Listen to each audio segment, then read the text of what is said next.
ಡಾಕ್ಟ್ರೇ, ನೀವು ಆರ್ಥರೈಟಿಸ್ ಬಗ್ಗೆ ಸಂಕ್ಷಿಪ್ತವಾಗಿ ಹೇಳಿದ್ದೀರಾ. ನನಗೂ ಆರ್ಥರೈಟಿಸ್ ಬಗ್ಗೆ ಒಂದು ಸ್ವಲ್ಪ ಗೊತ್ತಿದೆ.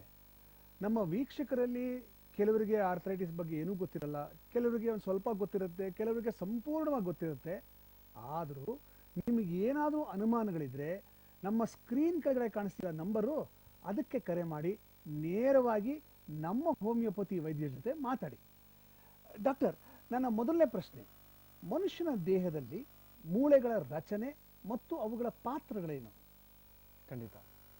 ಕನ್ನಡದಲ್ಲಿ ಒಂದು ಮಾತಿದೆ, ಏನಾಗಲಿ ಮುಂದೆ ಸಾಗುನಿ ಅಂತ.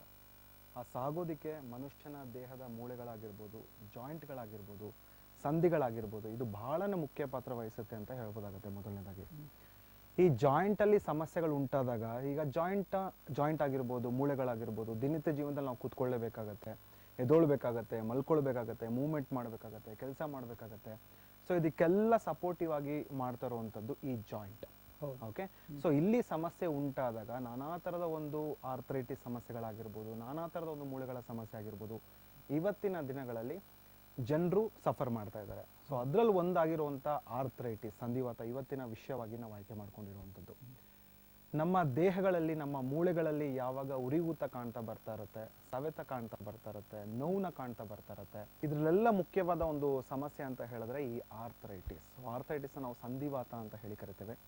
Arthritis is a degenerative disease in which there is an inflammation of the joints ಅಂತ ಹೇಳಿ ಕರಿತೇವೆ. ಅಂದ್ರೆ ಆರ್ಥೋ ಅಂದ್ರೆ ಮೂಳೆ, ಐಟಿಸ್ ಅಂದ್ರೆ inflammation. So inflammation of the joints is called arthritis. ಅಂದ್ರೆ ನಮ್ಮ ಮೂಳೆಗಳಲ್ಲಿ, ನಮ್ಮ ಸಂಧಿಗಳಲ್ಲಿ ಯಾವಾಗ ಉರಿಯೂತನ ಕಾಣ್ತಾ ಬರ್ತಾ ಇರ್ತೀವಿ, ಸವೆತನ ಕಾಣ್ತಾ ಬರ್ತಾ ಇರ್ತೀವಿ, ನೋವುನ ಕಾಣ್ತಾ ಬರ್ತಾ ಇರ್ತೀವಿ, ಸ್ಟಿಫ್ನೆಸ್ನ ಕಾಣ್ತಾ ಬರ್ತಾ ಇರ್ತೀವಿ, ಈ ಕಂಡೀಷನ್ ನಾವು ಆರ್ಥರೈಟಿಸ್ ಅಂತ ಹೇಳಿ ಕರಿತೇವೆ. ಎಪಿಡಮಿಯಾಲಜಿಕಲಿ ನೋಡಬೇಕು ಅಂತ ಹೇಳಿದ್ರೆ ಸುಮಾರು ಒಂದು 5 ಲಕ್ಷದಿಂದ 10 ಲಕ್ಷ ಜನರು ಒಂದು ವರ್ಷಕ್ಕೆ ಇವತ್ತಿನ ದಿನಗಳಲ್ಲಿ ಈ ಆರ್ಥರೈಟಿಸ್ ಅನ್ನೋ ಕಂಡೀಷನ್ಗೆ ತುತ್ತಾಗ್ತಾ ಇದ್ದಾರೆ. ಒಂದು 5-10 ವರ್ಷದ ಮುಂಚೆ ನಾವು ನೋಡ್ಬೇಕಿತ್ತು ಅಂತ ಹೇಳಿದ್ರೆ, ಒಂದು ವ್ಯಕ್ತಿಯಲ್ಲಿ ಮೂಳೆಗಳಲ್ಲಿ ನೋವು ಬರ್ತಾ ಇದೆ ಅಥವಾ ಜಾಯಿಂಟ್ ಅಲ್ಲಿ ನೋವು ಬರ್ತಿದೆ ಅಂದ್ರೆ ಆ ವ್ಯಕ್ತಿಗೆ ವಯಸ್ಸಾಗಿರ್ತಿತ್ತು, ಅಂದ್ರೆ ಏಜ್ ಆದ್ಮೇಲೆ ಈ ಸಮಸ್ಯೆ ಕಂಡು ಬರ್ತಿತ್ತು ಅನ್ನೋ ಮಾತಿತ್ತು. ಬಟ್ ಇವತ್ತಿನ ದಿನಗಳಲ್ಲಿ ಸಣ್ಣ ಮಕ್ಕಳಿನಿಂದ ಹಿಡಿದು ವಯಸ್ಕರವರೆಗೂ ಈ ವಿಧವಾದ ಒಂದು ಆರ್ಥರೈಟಿಸ್ಗೆ ಇವತ್ತಿನ ದಿನಗಳಲ್ಲಿ ಒಳಗಾಗ್ತಾ ಇದ್ದಾರೆ. ನಮ್ಮ ದೇಹದಲ್ಲಿ ನಾವು 206 ಮೂಳೆಗಳನ್ನ ನೋಡ್ಬೋದು. 206 ಮೂಳೆಗಳಿರುತ್ತೆ, ಬೋನ್ಸ್ ಇರುತ್ತೆ. ಅದೇ ರೀತಿ 360 ಜಾಯಿಂಟ್ಗಳಿರುತ್ತೆ. 360 ಜಾಯಿಂಟ್ಗಳಿರುತ್ತೆ. ನಮಗೆ ಗೊತ್ತಾಗೋದೇ ಇಲ್ಲ. ಡಾಕ್ಟರ್, ಒಂದು ಕಾಲ್ ಬಂದಿದೆ, ಏನು ಪ್ರಾಬ್ಲಮ್ ಅಂತ ತಿಳ್ಕೊಳ್ಳೋಣ. ಹಲೋ. ಹಾಂ, ಹೇಳಿ. ನಮಸ್ಕಾರ, ನಿಮ್ಮ ಹೆಸರು? ಹಾಂ, ಗೀತಾ. ನನ್ನ ಹೆಂಡತಿ ಹೆಸರು ಗೀತಾನೇ. ಹೇಳಿ ಸರ್. ನಾನು ಗುಲ್ಬರ್ಗದಿಂದ ಫೋನ್ ಮಾಡ್ತಾ ಇದ್ದೀನಿ. ಸರ್, ಫೋಟೋ ತೋರಿಸ್ತಾ ಇದ್ರಿ ಅಲ್ಲ, ಟಿವಿ ಪ್ರೋಗ್ರಾಮ್ ನೋಡ್ತಾ ಇದ್ದೆ ನಾನು. ಫೋಟೋದಲ್ಲಿ ನೋಡಿದೆ ಸರ್, ಅದೇ ರೀತಿ ಸಮಸ್ಯೆ ಇದೆ ನನಗೂ. ಓಕೆ ಸರ್, ಏನು ಸಮಸ್ಯೆ ಅಂತ ಕ್ಲಿಯರ್ ಆಗಿ ಗೊತ್ತಾಗ್ತಿಲ್ಲ ನನಗೆ. ಓಕೆ, ಡಾಕ್ಟರ್ ಜೊತೆ ಮಾತಾಡಿ ತಿಳ್ಕೊಬೇಕಿತ್ತು ಸರ್. ಡೆಫಿನೆಟ್ ಆಗಿ ನಮ್ಮ ಹೋಮಿಯೋಪತಿಯ ವೈದ್ಯರು ನಿಮಗೆ ನಿಮ್ಮ ಸಮಸ್ಯೆಗೆ ಪರಿಹಾರವನ್ನು ಕೊಡ್ತಾರೆ. ಡಾಕ್ಟರ್, ಏನು ಹೇಳ್ತೀರಾ ಇದೀಗ? ಹಲೋ. ಹಲೋ, ಹೇಳಿಮಾ, ಏನು ಸಮಸ್ಯೆ? ನಮಸ್ತೆ ಸರ್. ನಮಸ್ತೆ ಮಾ, ಹೇಳಿ. ಡಾಕ್ಟರ್, ನಮ್ಮ ತಾಯಿಗೆ ಸುಮಾರು ಒಂದು 7-8 ವರ್ಷದಿಂದ ಮಂಡಿ ನೋವಿನ ಸಮಸ್ಯೆ ಕಾಣಿಸ್ಕೋತಾ ಇತ್ತು. ನಾವು ತುಂಬ ನೆಗ್ಲೆಕ್ಟ್ ಮಾಡಿಬಿಟ್ವಿ, ಸ್ವಲ್ಪ ನೋವಿತ್ತಲ್ವಾ ಅಂತ. ಇವಾಗ ಬರ್ತಾ ಬರ್ತಾ ಏನಾಗ್ತಿದೆ ಅಂದರೆ, ಅವರಿಗೆ ಕೂರಕ್ಕೂ ಆಗ್ತಿಲ್ಲ, ಹೇಳೋಕ್ಕೂ ಆಗ್ತಿಲ್ಲ, ನಡೆಯೋದಕ್ಕೂ ತುಂಬ ದೂರ ನಡೆದ್ರೆ ನೋವು ಅಂತ ಹೇಳ್ತಾರೆ. ಮತ್ತೆ ಮೂಳೆಯಲ್ಲಿ ನೋವು ಕಾಣಿಸ್ಕೋತಾ ಇದೆ ಡಾಕ್ಟರ್. ಓಕೆ, ಎಷ್ಟು ವಯಸ್ಸಮ್ಮ ನಿಮ್ಮ ತಾಯಿಯವ್ರಿಗೆ? ಅವ್ರಿಗೆ ಸುಮಾರು 55 ವಯಸ್ಸಾಗಿದೆ ಸರ್ ಇವಾಗ. ಓಕೆ, ಸೊ 7 ವರ್ಷದಿಂದ ಸಮಸ್ಯೆ ಇದೆ ಅಂತ ಹೇಳ್ತಾ ಇದ್ದೀರಾ. ಸೊ ಅದಕ್ಕೆ ಕಾರಣ ಕೂಡ ನೀವೇ ಹೇಳ್ತಾ ಇದ್ದೀರಾ, ಸೊ ನೆಗ್ಲೆಕ್ಟ್ ಮಾಡಿದೆ ಅಂತ ಹೇಳಿ. ಖಂಡಿತ ಇದನ್ನು ನೀವು ಕಾರ್ಯಕ್ರಮ ನೋಡ್ತಿದ್ರೆ ನಾನು ಎಕ್ಸ್ಪ್ಲೇನ್ ಮಾಡ್ತಾ ಇದ್ದೆ. ಸೊ ಆಸ್ಟಿಯೋ ಆರ್ಥರೈಟಿಸ್ ಅಂತ ಹೇಳಿ ಕರಿತೀವಮ್ಮ. ಇದೊಂದು ವೆಯ್ಟ್ ಬೇರಿಂಗ್ ಜಾಯಿಂಟ್ಸ್ ಮೇಲೆ ಅಫೆಕ್ಟ್ ಆಗುವಂಥದ್ದು. ಮಂಡಿ ಮೂಳೆ ಏನಾದರೂ ಒಂದು 50 ವರ್ಷದ ಮೇಲ್ಪಟ್ಟು ಒಂದು ಮಹಿಳೆ ಅಥವಾ ಒಂದು ಪುರುಷ ಬಂದರು ಅಂತ ಹೇಳಿದ್ರೆ ಆದಷ್ಟು ಅದು ಆಸ್ಟಿಯೋ ಆರ್ಥರೈಟಿಸ್ ಸಮಸ್ಯೆಗೆ ಒಳಗಾಗಿರ್ತಾರೆ. ಸೊ ಇದು ಏಜ್ ಆಗ್ತಾ ಬರುವಂಥದ್ದು 50 ವರ್ಷ ಆದಮೇಲೆ, ಎಕ್ಸ್ಪೆಷಲಿ ಮಹಿಳೆಯರಲ್ಲಿ ಪೋಸ್ಟ್ ಮೆನೋಪಾಸಲ್ ಅಂತ ಹೇಳ್ತೀವಿ. ಸೊ ಹಾರ್ಮೋನಲ್ ಇಂಬ್ಯಾಲೆನ್ಸಸ್ಸಿಂದ, ಅವರ ತೂಕದ ಒತ್ತಡದಿಂದ, ಸೊ ಈ ಮೂಳೆಗಳು ಸವ್ಯಕ್ಕೆ ಸ್ಟಾರ್ಟ್ ಆಗುತ್ತಮ್ಮ. ಓಕೆ, ಸೊ 2 ಮೂಳೆಗಳ ಏನು ಮಧ್ಯ ಜೆಲ್ ಅಂತಿರುತ್ತೆ, ಲೂಬ್ರಿಕೇಟಿಂಗ್ ಜೆಲ್ ಅಂತ ಹೇಳ್ತೀವಿ. ಸೊ ಸೈನೋಯಲ್ ಫ್ಲೂಯಿಡ್ ಅಂತ ಹೇಳ್ತೀವಿ. ಸೊ ಇದು ಕಡಿಮೆ ಆಗ್ತಾ ಹೋಗ್ತಾ ಇರುತ್ತೆ. ಸೊ ಅಲ್ಲಿನ ಒಂದು ಕಾರ್ಟಿಲೇಜ್ ಮೂಳೆಗಳ ಒಂದು ಪರ್ದೆ ಏನಿರುತ್ತೆ ಸೊ ಅದು ವೇರ್ ಅಂಡ್ ಟೇರ್ ಆಗ್ತಾ ಹೋಗ್ತಾ ಇರುತ್ತೆ. ಸೊ ಯಾವಾಗ ಒಂದು ಮೂಳೆಗೆ ಒಂದು ಮೂಳೆ ರಬ್ ಆಗ್ತಾ ಹೋಗ್ತಾ ಇರುತ್ತೆ, ಸೊ ಈ ರೀತಿಯ ಒಂದು ಮಂಡಿಯಲ್ಲಿ ನೋವು ಬರುವಂಥದ್ದು, ಸೊ ಕೂತ್ಕೊಂಡ್ರೆ ಹೆಚ್ಚಾಗುತ್ತೆ, ನಡೆದ್ರೆ ಹೆಚ್ಚಾಗುತ್ತೆ. ಸೊ ಇದೊಂದು gradual onset of condition. So ಇಷ್ಟು ವರ್ಷ ಏನೂ ಅಷ್ಟು ಸಮಸ್ಯೆ ಇರಲಿಲ್ಲ, ನೋವು ಬರ್ತಿದ್ರು ಸಹ ನೆಗ್ಲೆಕ್ಟ್ ಮಾಡ್ತಿದ್ರಿ ಅಂದರೆ ಮೊದಲನೇ ಹಂತದಿಂದ ಸ್ಟಾರ್ಟ್ ಆಗಿದೆ. ಈಗ ಒಂದು 3ನೇ ಹಂತಕ್ಕೆ ಬಂದಾಗ ಡಿಜೆನರೇಷನ್ ಚೇಂಜಸ್ ತುಂಬ ಆದಾಗ ನಿಮಗೆ ಆ ನೋವು ಅನ್ನೋದು ಕಾಣ್ತಾ ಬರ್ತಾ ಇದೆ, ಮತ್ತು ಏನೆಲ್ಲ ಒಂದು ಚಿಕಿತ್ಸೆ ಪಡ್ಕೊಂಡ್ರು ಆ ನೋವು ಹೋಗ್ತಾ ಇಲ್ಲ. ಸೊ ಇದನ್ನು ನಾವು ಆಸ್ಟಿಯೋ ಆರ್ಥ್ರೈಟಿಸ್ ಅಥವಾ ಆಸ್ಟಿಯೋ ಸಂಧಿವಾತ ಅಂತ ಹೇಳಿ ಕರಿತೇವಮ್ಮ. ಏಜ್ ಆದಮೇಲೆ ಇದು ಸರ್ವೇ ಸಾಮಾನ್ಯವಾಗಿ ಕಾಣುತ್ತೆ, ಬಟ್ ಮುಂದೆ ಇನ್ನಷ್ಟು ಡಿಜನರೇಷನ್ ಆಗದಂಗೆ ನಾವು ನೋಡ್ಕೊಳ್ತಾ ಬರಬೇಕಾಗತ್ತೆ. ಸೊ ಇದಕ್ಕೆ ಆದಷ್ಟು ಹೋಮಿಯೋಪತಿಕ್ ಮಾತ್ರೆಗಳನ್ನ ಸೇವನೆ ಮಾಡಿ, ಅದರ ಜೊತೆಗೆ ಮ್ಯಾನೇಜ್ಮೆಂಟ್ ಈಸ್ ವೆರಿ ಇಂಪಾರ್ಟೆಂಟ್ ಅಮ್ಮ. ನಿಮ್ಮ ತಾಯಿಯವ್ರಿಗೆ ಹೇಳಿ ಆದಷ್ಟು ಮೆಟ್ಲತ್ತದನ್ನ ಅವಾಯ್ಡ್ ಮಾಡ್ತಾ ಬನ್ನಿ, ಮತ್ತು ಕೆಳಗಡೆ ಕೂತ್ಕೊಂಡು ಎದೋಳೋದನ್ನ ಅವಾಯ್ಡ್ ಮಾಡ್ತಾ ಬರಬೇಕಾಗತ್ತೆ. ಎಸ್ಪೆಷಲಿ ಇಂಡಿಯನ್ ಟಾಯ್ಲೆಟ್ಸ್ನ ಯೂಸ್ ಮಾಡೋದು ಅವಾಯ್ಡ್ ಮಾಡ್ತಾ ಬರಬೇಕಾಗತ್ತೆ. ಬಿಕಾಸ್ ಕೂತ್ಕೊಂಡು ಎದೊಳ್ಬೇಕಾದ್ರೆ ಏನಾಗುತ್ತೆ, ಹೆಚ್ಚು ಒತ್ತಡನ ನೀವು ಮಂಡಿ ಮೇಲೆ ಕೊಟ್ಟಾಗ ಸೊ ಅದು ಇನ್ನಷ್ಟು ನೋವು ಹೆಚ್ಚಾಗ್ತಾ ಹೋಗ್ತಾ ಇರುತ್ತೆ. ಮತ್ತು ಮೂಳೆಗಳಿಗೆ ಬೇಕಾಗಿರುವಂಥದ್ದು, ಎಸ್ಪೆಷಲಿ ಮಂಡಿಯ ಮೂಳೆಗಳಿಗೆ ಬೇಕಾಗಿರುವಂಥದ್ದು ಸಪೋರ್ಟಿವ್ ಸ್ಟ್ರಕ್ಚರ್ಸ್. ಸೊ ಅದು ಸಪೋರ್ಟಿವ್ ಸ್ಟ್ರಕ್ಚರ್ ಸ್ಟ್ರೆಂತ್ ಆಗಬೇಕು ಅಂದರೆ ಸ್ವಲ್ಪ ಮಟ್ಟಿಗೆ ನೀವು ಸ್ಟ್ರೆಂಥನಿಂಗ್ ಎಕ್ಸಸೈಸ್ ಮಾಡುವಂಥದ್ದು, ಸ್ವಲ್ಪ ಮೂಳೆಗಳಿಗೆ ಬೇಕಾಗಿರುವಂಥದ್ದು ಕ್ಯಾಲ್ಶಿಯಂ ಅಂಶ, ನಿಮ್ಮ ತಾಯಿಯವ್ರಿಗೆ ಸ್ವಲ್ಪ ಮೊಟ್ಟೆ, ಹಾಲು, ಈ ರೀತಿಯ ಒಂದು ಕ್ಯಾಲ್ಶಿಯಂ ಮತ್ತು ವಿಟಮಿನ್ ಡಿ ಅಂಶ ಇರೋ ಪದಾರ್ಥಗಳನ್ನ ಕೊಟ್ಟಾಗ ಮೂಳೆಗಳ ಸಾಂದ್ರತೆ ಅಂದರೆ ಅದರ ಶಕ್ತಿ ಹೆಚ್ಚಾಗ್ತಾ ಇರುತ್ತೆ. ಸೊ ಹೋಮಿಯೋಪತಿಕ್ ಮೆಡಿಕೇಶನ್ಸ್ ಕೊಡಿಸೋದ್ರಿಂದ ಇನ್ನಷ್ಟು ಡಿಜನರೇಷನ್ ಆಗದಿರಂಗೆ ನೋಡ್ಕೊಳ್ತಾ ಬರುತ್ತಮ್ಮ. ಸೊ ಅಟ್ಲೀಸ್ಟ್ ಇವಾಗ ಏನು ಕೆಲಸ ಮಾಡ್ತಾ ಇದ್ದಾರೆ ಇನ್ನಷ್ಟು ಡಿಪೆಂಡೆನ್ಸಿ ಆಗದಿರ ನಾವು ನೋಡ್ಕೊಳ್ತಾ ಬರ್ಬೋದಾಗತ್ತೆ. ದಯವಿಟ್ಟು ಇನ್ನಷ್ಟು ನೆಗ್ಲೆಕ್ಟ್ ಮಾಡ್ತಾ ಹೋಗಬೇಡಿ. ಸೊ ನಿಮ್ಮ ಮನೆಗೆ ಯಾವುದು ನಮ್ಮ ಹೋಮಿಯೋಪತಿ ಶಾಖೆ ಹತ್ತದ ಬ್ರಾಂಚ್ ಆಗುತ್ತೆ, ಬಂದು ಭೇಟಿಯಾಗಿ ಅಮ್ಮ. ಸೊ ಆದಷ್ಟು ಒಂದು ಎಕ್ಸ್ರೇನ ಮಾಡಿಸಿ ಎಷ್ಟು ಮಟ್ಟಿಗೆ ಡಿಜನರೇಷನ್ ಆಗಿದೆ, ಸೆಕೆಂಡ್ ಸ್ಟೇಜಲ್ಲಿ ಇದೆಯಾ, ಥರ್ಡ್ ಸ್ಟೇಜಲ್ಲಿ ಇದೆಯಾ ಅಂತ ನೋಡಿಕೊಂಡು ಅದರ ತಕ್ಕಂತೆ ಚಿಕಿತ್ಸೆನ ಕೊಡ್ಬೋದಾಗತ್ತಮ್ಮ. ಸರಿ ಡಾಕ್ಟರ್, ಖಂಡಿತವಾಗಿ ಒಂದ್ಸಲ ನಮ್ಮ ಹೋಮಿಯೋಪತಿಗೆ ಬಂದು ಟ್ರೀಟ್ಮೆಂಟನ್ನು ಸ್ಟಾರ್ಟ್ ಮಾಡ್ಕೊಂಡು ಕರ್ಕೊಂಬನ್ನಿ ಅಮ್ಮ, ನಿಮ್ಮ ತಾಯಿಯವ್ರನ್ನ ಕರ್ಕೊಂಡು ಬನ್ನಿ. Thank you. Thank you sir. Okay Geeta ಅವರೇ, ನಿಮ್ಮ ಸಮಸ್ಯೆಗೆ ಪರಿಹಾರ ಸಿಗ್ತಾ? Thank you very much for calling. Thank you sir. Thank you. ಹಾಂ, ಸೊ ಕಂಟಿನ್ಯೂ ಮಾಡಿ ಡಾಕ್ಟರ್. ಈ ಜಾಯಿಂಟ್ ಅಂತ ಹೇಳಿದ್ರೆ ಒಂದು ಮೂಳೆಗೆ ಒಂದು ಮೂಳೆ ಜೋಡಣೆ ಆಗೋದನ್ನ ನಾವು ಜಾಯಿಂಟ್ ಅಂತ ಹೇಳಿ ಕರಿತೇವೆ. ನಾನು ಹೇಳಿದೆ ದಿನದ ಜೀವನದಲ್ಲಿ ಕೂತ್ಕೊಳ್ಬೇಕು, ಎದೊಳ್ಬೇಕು, ಮಲ್ಕೊಳ್ಬೇಕು. ಸೊ ಅದಕ್ಕೆ ನಾವು ಮೂವ್ಮೆಂಟ್ಸ್ ಮಾಡಬೇಕಾಗತ್ತೆ. ಆ ಜಾಯಿಂಟಿನ ಸ್ಟ್ರಕ್ಚರ್ಸ್ ಹೇಗಿರಬೇಕು ಅಂದರೆ ಬರೀ ಒಂದು 2 ಮೂಳೆಗಳ ಜೋಡಣೆ ಆಯಿತು ಅಂದರೆ ಅದು ಜಾಯಿಂಟ್ ಆಗೋದಿಲ್ಲ. ಆ ಜಾಯಿಂಟ್ ಆಗಬೇಕು ಅಂದರೆ ಅದರ ಜಾಯಿಂಟ್ ಸ್ಟ್ರಕ್ಚರ್ಸ್ ಭಾಳ ಮುಖ್ಯ ಆಗುತ್ತೆ. ಸೊ ಜಾಯಿಂಟ್ ಸ್ಟ್ರಕ್ಚರ್ಸ್ ಅಂತ ಹೇಳಿದ್ರೆ ಒಂದು ಮೂಳೆಗೆ ಒಂದು ಮೂಳೆ ರಬ್ ಆಗದೆ ಇರೋದಕ್ಕೆ ಒಂದು ಪರ್ದೆ ಅನ್ನೋದು ಇರುತ್ತೆ ನ್ಯಾಚುರಲ್ ಆಗಿ, ಅದನ್ನ ನಾವು ಕಾರ್ಟಿಲೇಜ್ ಅಂತ ಹೇಳಿ ಕರಿತೇವೆ. ಆ ಮೂಳೆಗೆ ಇನ್ನೊಂದು ಮೂಳೆ ಅಟ್ಯಾಚ್ ಆಗಬೇಕು ಅಥವಾ ಸ್ಟ್ರೆಂತ್ ಬರಬೇಕು ಅಂತ ಹೇಳಿದ್ರೆ ಲಿಂಕ್ ಆಗುವಂಥದ್ದೇ ಲಿಗಮೆಂಟ್ಸ್. ಆ ಮೂಳೆಗಳ ಜೊತೆಗೆ ಒಂದು ಮಸಲ್ಸ್ಗೆ ಅಟ್ಯಾಚ್ ಆಗುವಂಥದ್ದು ಟೆಂಡಾನ್ಸ್. ಓಕೆ, ಸೊ ಆ ಮೂವ್ಮೆಂಟ್ಸ್ ಬೇಕಾಗಿರುವಂಥದ್ದು ಸೈನೋವೆಲ್ ಮೆಂಬ್ರೇನ್ ಅಂತ ಹೇಳ್ತೀವಿ. ಅಲ್ಲಿನ ಸೈನೋವೆಲ್ ಸೆಲ್ಸ್ಗಳಿಂದ ಒಂದು ದ್ರವ ಉತ್ಪತ್ತಿ ಆಗ್ತಾ ಹೋಗ್ತಾ ಇರುತ್ತೆ. ಸೊ ಅದನ್ನ ನಾವು ಸೈನೋವೆಲ್ ಫ್ಲೂಯಿಡ್ ಅಂತ ಹೇಳಿ ಕರಿತೇವೆ. ಸೊ ಒಂದು ಮೂಳೆಗೆ ಒಂದು ಮೂಳೆ ರಬ್ಬ ಆಗದೆ ಇರೋದಕ್ಕೆ, ತಿಕ್ಕಾಟ ಆಗದೆ ಇರೋದಕ್ಕೆ ಸೊ ಇದು ಬಹಳ ಸಹಾಯ ಮಾಡ್ತಾ ಇರುತ್ತೆ. ಸೊ ಇದೆಲ್ಲ ಒಂದು ಸ್ಟ್ರಕ್ಚರ್ಸ್ ಆಫ್ ಜಾಯಿಂಟ್. ಒಂದು ವ್ಯಕ್ತಿಯ ಒಂದು ಜಾಯಿಂಟ್ ಸ್ಟ್ರಕ್ಚರ್ ಚೆನ್ನಾಗಿರಬೇಕು, ಸ್ಟ್ರೆಂತ್ ಆಗಿರಬೇಕು ಅಂದರೆ ಲಿಗಮೆಂಟ್ಸ್ ಚೆನ್ನಾಗಿರಬೇಕಾಗತ್ತೆ, ಕಾರ್ಟಿಲೇಜ್ ಚೆನ್ನಾಗಿರಬೇಕಾಗತ್ತೆ, ಟೆಂಡಾನ್ಸ್ ಚೆನ್ನಾಗಿರಬೇಕಾಗತ್ತೆ, ಅಲ್ಲಿನ ನರ್ವ್ ಸಪ್ಲೈ ಆಗಬೇಕಾಗತ್ತೆ, ಬ್ಲಡ್ ಸಪ್ಲೈ ಆಗುತ್ತೆ. ಇದೆಲ್ಲ ಒಂದು ಕಾರಣವಾದ ಒಂದು ಜಾಯಿಂಟ್ ಅಂತ ಹೇಳಿ ಕರಿಬೋದು. ಸೊ ಯಾವಾಗ ಒಂದು ವ್ಯಕ್ತಿಯ ಬ್ಲಡ್ ಸಪ್ಲೈ ಕಡಿಮೆ ಆಗುವಂಥದ್ದು ಆ ಜಾಗದಲ್ಲಿ, ಅಥವಾ ಲಿಗಮೆಂಟ್ಸ್, ಎಷ್ಟೋ ಜನರಲ್ಲಿ ನಾವು ಕೇಳ್ಬೋದು ಲಿಗಮೆಂಟ್ ಸ್ಟೇರ್ ಆಯಿತು, ಟೆಂಡಾನ್ ಸ್ಟೇರ್ ಆಯಿತು ಅಂತ ಹೇಳ್ತಾರೆ. ಆಗ ಅಲ್ಲಿನ ಸಪೋರ್ಟಿವ್ ಏನಿರುತ್ತೆ ಅದರ ಶಕ್ತಿ ಕಳ್ಕೊಳ್ಳೋಕ್ಕೆ ಸ್ಟಾರ್ಟ್ ಆಗುತ್ತೆ. ಸೊ ನಡಿಬೇಕಾದ್ರೆ ಸ್ಲಿಪ್ ಆಗುವಂಥದ್ದು, ನೋವು ಬರುವಂಥದ್ದು, ಈ ರೀತಿಯ ಲಕ್ಷಣಗಳನ್ನ ನಾವು ನೋಡ್ಬೋದಾಗತ್ತೆ.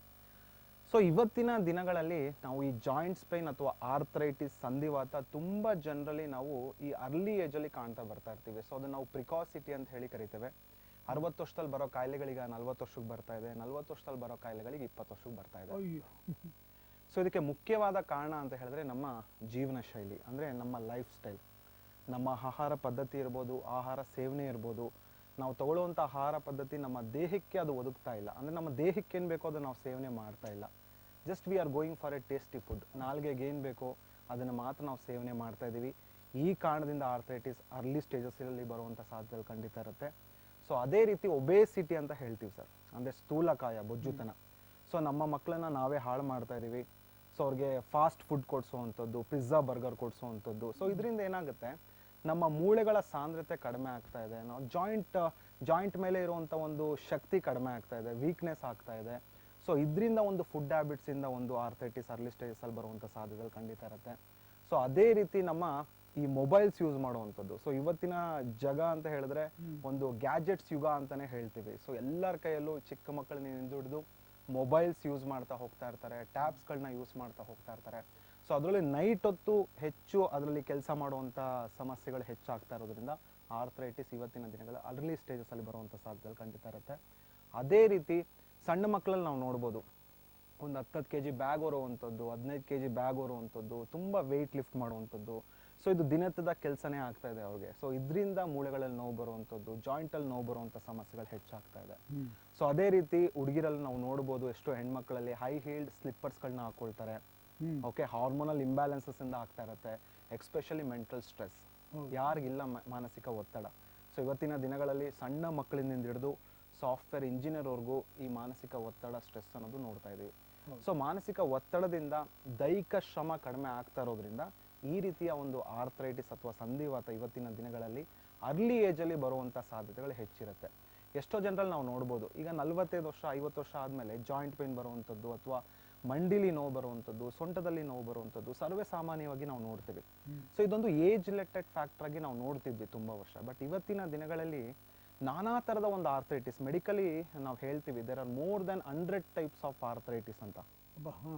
ಬಟ್ ನಮ್ಮ ದಿನದ ಪ್ರಾಕ್ಟೀಸಲ್ಲಿ ನಾವೊಂದು 6ರಿಂದ 7 ರೀತಿಯ ವಿಧವಾದ ಆರ್ಥರೈಟಿಸ್ ಅಥವಾ ಸಂಧಿವಾತಗಳನ್ನ ನಾವು ದಿನದ ಪ್ರಾಕ್ಟೀಸಲ್ಲಿ ನಾವು ನೋಡ್ಬೋದು. ಅದರಲ್ಲಿ ಮೊದಲನೇದಾಗಿ ನಾವು ನೋಡುವಂಥದ್ದೇ ಆಸ್ಟಿಯೋ ಆರ್ಥರೈಟಿಸ್ ಅಂತ ಹೇಳಿ ಕರಿತೇವೆ. ಎರಡನೇದಾಗಿ ರುಮಟಾಯ್ಡ್ ಆರ್ಥರೈಟಿಸ್ ಅಂತ ಹೇಳಿ ಕರಿತೇವೆ. ಮೂರನೇದಾಗಿ ಗೌಟಿ ಆರ್ಥರೈಟಿಸ್ ಅಂತ ಹೇಳ್ತೇವೆ. ಅದೇ ರೀತಿ ಸೋರಿಯಾಟಿಕ್ ಆರ್ಥರೈಟಿಸ್ ಆಗ್ಬೋದು, ಸೆಪ್ಟಿಕ್ ಆರ್ಥರೈಟಿಸ್ ಆಗ್ಬೋದು, ಅಥವಾ ವೈರಲ್ ಆರ್ಥರೈಟಿಸ್ ಆಗ್ಬೋದು. ಚಿಕನ್ ಗುನಿಯಾ ಅಂತ ಒಂದು ಕಂಡೀಷನ್ ಬಂತು. So this is one of the type of viral arthritis. So ಈಗಲೂ ಕೂಡ ಒಂದು 10 ವರ್ಷದ ಮುಂಚೆ ಈ ಸಮಸ್ಯೆಗೆ ಬಳಲಿರೋರು ಈಗಲೂ ಕೂಡ ಪೇನ್ ಅಂತ ಹೇಳ್ತಾರೆ. So that is the effect of viral infections. So ನಾವು ವೈರಲ್ ಆರ್ಥರೈಟಿಸ್ ಅಂತ ಹೇಳಿ ಕರಿತೇವೆ, ಅಥವಾ ಪೋಸ್ಟ್ ವೈರಲ್ ಆರ್ಥ್ರಾಲ್ಜಿಯಾ ಅಂತ ಹೇಳಿ ಕೂಡ ಕರಿಬೋದಾಗತ್ತೆ. ಅದೇ ರೀತಿ ಎಷ್ಟೋ ಜನ ಬ್ಯಾಕ್ ಪೇನ್ ಅಂತ ಹೇಳ್ತಾರೆ. Spondylitis is one of the main types of arthritis. ಅದರಲ್ಲೂ ಆಂಕಲೋಸಿಂಗ್ ಸ್ಪಾಂಡಿಲೈಟಿಸ್ ಅಂತ ಹೇಳ್ತೀವಿ. ಈ ರೀತಿಯ ವಿಧವಾದ ಒಂದು ಸಮಸ್ಯೆಗಳನ್ನ ನೋಡ್ಬೋದಾಗತ್ತೆ. ಬಟ್ ಹೆಚ್ಚಾಗಿ ಒಂದು 60% ಆಫ್ ಕೇಸಲ್ಲಿ ನೋಡುವಂಥದ್ದು ಆಸ್ಟಿಯೋ ಆರ್ಥರೈಟಿಸ್, ಅಂದರೆ ಆಸ್ಟಿಯೋ ಸಂಧಿವಾತ. ಸೊ ಆಸ್ಟಿಯೋ ಆರ್ಥರೈಟಿಸ್ ಇದನ್ನ ಡಿಫೈನ್ ಮಾಡಬೇಕು ಅಂತ ಹೇಳಿದ್ರೆ, osteoarthritis is a degenerative disease in which there is an erosion of the joints ಅಂತ ಹೇಳಿ ಕರಿತೇವೆ. ಸೊ ಇದರ ಅರ್ಥ ಏನು ಅಂತ ಹೇಳಿದ್ರೆ, ಒಂದು ಮೂಳೆಗೊಂದು ಮೂಳೆ ರಬ್ ಆಗುತ್ತೆ. ಸೊ ಒಂದು ಮೂಳೆಗೊಂದು ಮೂಳೆ ಸ್ಪರ್ಶ ಆಗುತ್ತೆ, ಟಚ್ ಆಗುತ್ತೆ.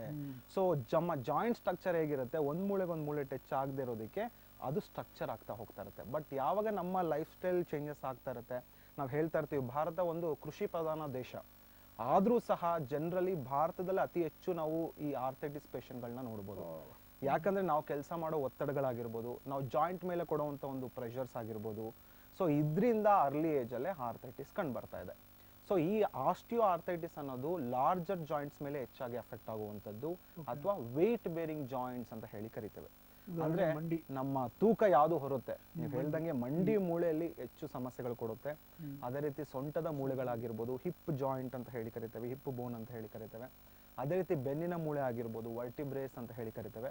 ಸೊ ಈ ಮೂಳೆಗಳಲ್ಲಿ ಏನಾಗುತ್ತೆ, ಹೆಚ್ಚು ಒತ್ತಡನ ಕೊಟ್ಟು ನಾವು ಕೆಲಸ ಮಾಡ್ತಾ ಇರ್ತೀವಿ, ಹೆಚ್ಚು ಒತ್ತಡಗಳ ಕೊಟ್ಟು ನಾವು ನಡೀತಾ ಇರ್ತೀವಿ, ಹೆಚ್ಚು ಒತ್ತಡಗಳನ್ನು ಕೊಟ್ಟು ನಾವು ಕೆಲಸ ಮಾಡ್ತಾ ಇರ್ತೀವಿ. ಸೊ ಇಲ್ಲಿ ಈ ಸಮಸ್ಯೆಗಳು ಉಂಟಾಗ್ತಾ ಹೋಗ್ತಾ ಇರುತ್ತೆ. ಈಗ ಒಂದು 45 ವರ್ಷ, ಒಂದು 50 ವರ್ಷದ ಮೇಲ್ಪಟ್ಟು ಒಂದು ವ್ಯಕ್ತಿ ಈ ಮಂಡಿಲಿ ನೋವು ಬರ್ತಿದೆ ಅಂತ ಹೇಳಿದಾಗ, probably of it could be A osteo arthritis. So ಈ ತರದ ಕೇಸಸ್ ಅಲ್ಲಿ ಏನಾಗುತ್ತೆ, ಎರಡು ಮೂಳೆಗಳ ಮಧ್ಯೆ ನಾನು ಏನೇನು ಪರ್ದೆ ಅಂತ ಹೇಳಿದೆ, ಕಾರ್ಟಿಲೇಜು, ಆ ಕಾರ್ಟಿಲೇಜ್ ಅಲ್ಲಿ ಪ್ರೋಟಿಯೋಗ್ಲೈಕನ್ಸ್ ಅಂತ ಒಂದು ಕಂಟೆಂಟ್ ಇರುತ್ತೆ. ಸೊ ಇದೊಂದು ಪ್ರೋಟೀನ್ ಕಂಟೆಂಟು.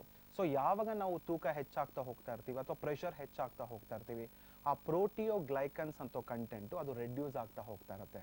ಸೊ ಇದು ರೆಡ್ಯೂಸ್ ಆಯ್ತಾ ಅಂತ ಹೇಳಿದ್ರೆ, ಸೊ ಈ ಕಾರ್ಟಿಲೇಜ್ ಅಂತ ಏನ್ ಹೇಳ್ತೀವಿ ಪರ್ದೆ, ಅದು ವೀಕ್ ಆಗಕ್ಕೆ ಸ್ಟಾರ್ಟ್ ಆಗುತ್ತೆ. Wear and tear of the cartilage ಅಂತ ಹೇಳಿ ಕರಿತೇವೆ. ಅಂದ್ರೆ ಅದು ವೇರ್ ಆಗ್ತಾ ಏನಾಗುತ್ತೆ, ಅರ್ಧೋಗ್ತಾ ಹೋಗ್ತಾ ಇರುತ್ತೆ. ಸೊ ಅದರಿಂದ ಒಂದ್ ಮೂಳೆ ರಬ್ ಆಗ್ತಾ ಇರುತ್ತೆ. ಸೊ ಇದರಿಂದ ಸೈನೋವೆಲ್ ಮೆಂಬ್ರೇನ್ಗೆ ಏಟ್ ಬೀಳ್ಬೋದು, ಸೈನೋವೆಲ್ ದ್ರವ ಅನ್ನೋದು ಕಡಿಮೆ ಆಗ್ತಾ ಇರುತ್ತೆ. ಈ joint capsule, joint supporting structures ಏನ್ ಹೇಳಿದೆ, ಲಿಗಮೆಂಟ್ಸ್ ಆಗಿರ್ಬೋದು, ಟೆಂಡನ್ಸ್ ಆಗಿರ್ಬೋದು, ಬರ್ಸ ಆಗಿರ್ಬೋದು, ಇದೆಲ್ಲ ವೀಕ್ ಆಗಕ್ಕೆ ಸ್ಟಾರ್ಟ್ ಆಗುತ್ತೆ. ಸೊ ಇದು ಮೇಯ್ನ್ ಆಗಿ ಮುಖ್ಯವಾಗಿ ನಾವು ಹೇಳುವಂಥದ್ದು 50 ವರ್ಷದ ಮೇಲ್ಪಟ್ಟು ಬರುವಂಥ ಒಂದು ಸಮಸ್ಯೆ. ಈಗ ತಲೆ ಕೂದಲು ಹೇಗೆ ಬೆಳಗಾಗ್ತಾ ಹೋಗ್ತಾ ಇರುತ್ತೆ, ಮನುಷ್ಯನ ಮೂಳೆಗಳು ಸವಿಯುವಂಥದ್ದು ಆಫ್ಟರ್ 50 ಇಯರ್ಸ್ ಅಷ್ಟೇ ಪ್ರತಿಶತ ಕಾಮನ್ ಅಂತಾನೆ ಹೇಳ್ಬೋದಾಗತ್ತೆ. ಬಟ್ ಇದು ಅರ್ಲಿ ಸ್ಟೇಜಸ್ ಅಲ್ಲಿ ಬರ್ತಾ ಇರೋದ್ರಿಂದ ಚಿಕಿತ್ಸೆ ಅವಶ್ಯಕತೆ ಬಹಳ ಇದೆ. ಈ ಆಸ್ಟಿಯೋ ಆರ್ಥೈಟಿಸ್ ಬರೋದಕ್ಕೆ ಮುಖ್ಯವಾದ ಒಂದು ಕಾರಣ ನಾನು ಹೇಳಬೇಕು ಅಂತ ಹೇಳಿದ್ರೆ ಹೆರಿಡಿಟರಿ ಟೆಂಡೆನ್ಸಿ, ಅಂದರೆ ಆನುವಂಶಿಕತೆ. ಎಷ್ಟೋ ಜನಕ್ಕೆ ಗೊತ್ತಿಲ್ಲ ಇದು ಆನುವಂಶಿಕತೆಯಿಂದ ಈ ಆಸ್ಟಿಯೋ ಆರ್ಥೈಟಿಸ್ ಬರುತ್ತೆ ಅಂತ ಹೇಳಿ.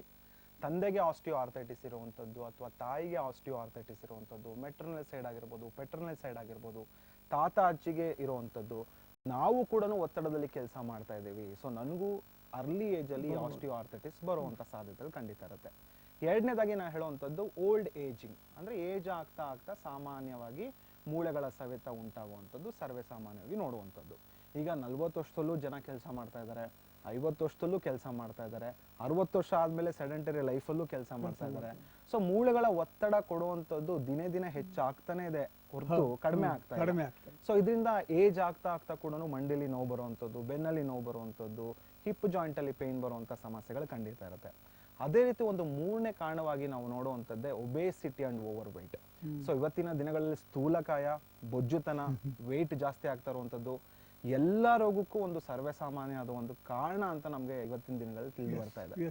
ಸೊ ಇದರಿಂದ ನಮ್ಮ ವೆಯ್ಟ್ ಯಾವಾಗ ಜಾಸ್ತಿ ಆಗ್ತಾ ಇದೆ, ಸೊ ನಮ್ಮ ಮೂಳೆಗಳ ಮೇಲೆ ಒತ್ತಡ ಅನ್ನೋದು ಹೆಚ್ಚಾಗ್ತಾ ಇದೆ.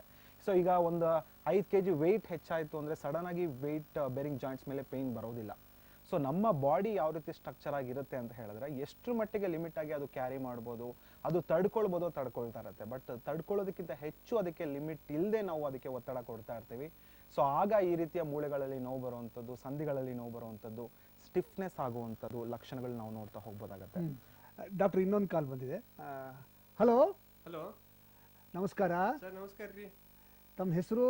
ಸರ್ ನನ್ನ ಹೆಸರು ಶಂಭು ಅಂತ ರೀ. ಶಂಭು ಅವರೇ, ಎಲ್ಲಿಂದ ಮಾತಾಡ್ತಿದ್ದೀರಾ ನೀವು? ಹುಬ್ಳಿಯಿಂದ ರೀ ಸರ್. ಓ, ಹುಬ್ಳಿ ಜನ. ಹೇಳಿ ಹೇಳಿ ಹೇಳಿ.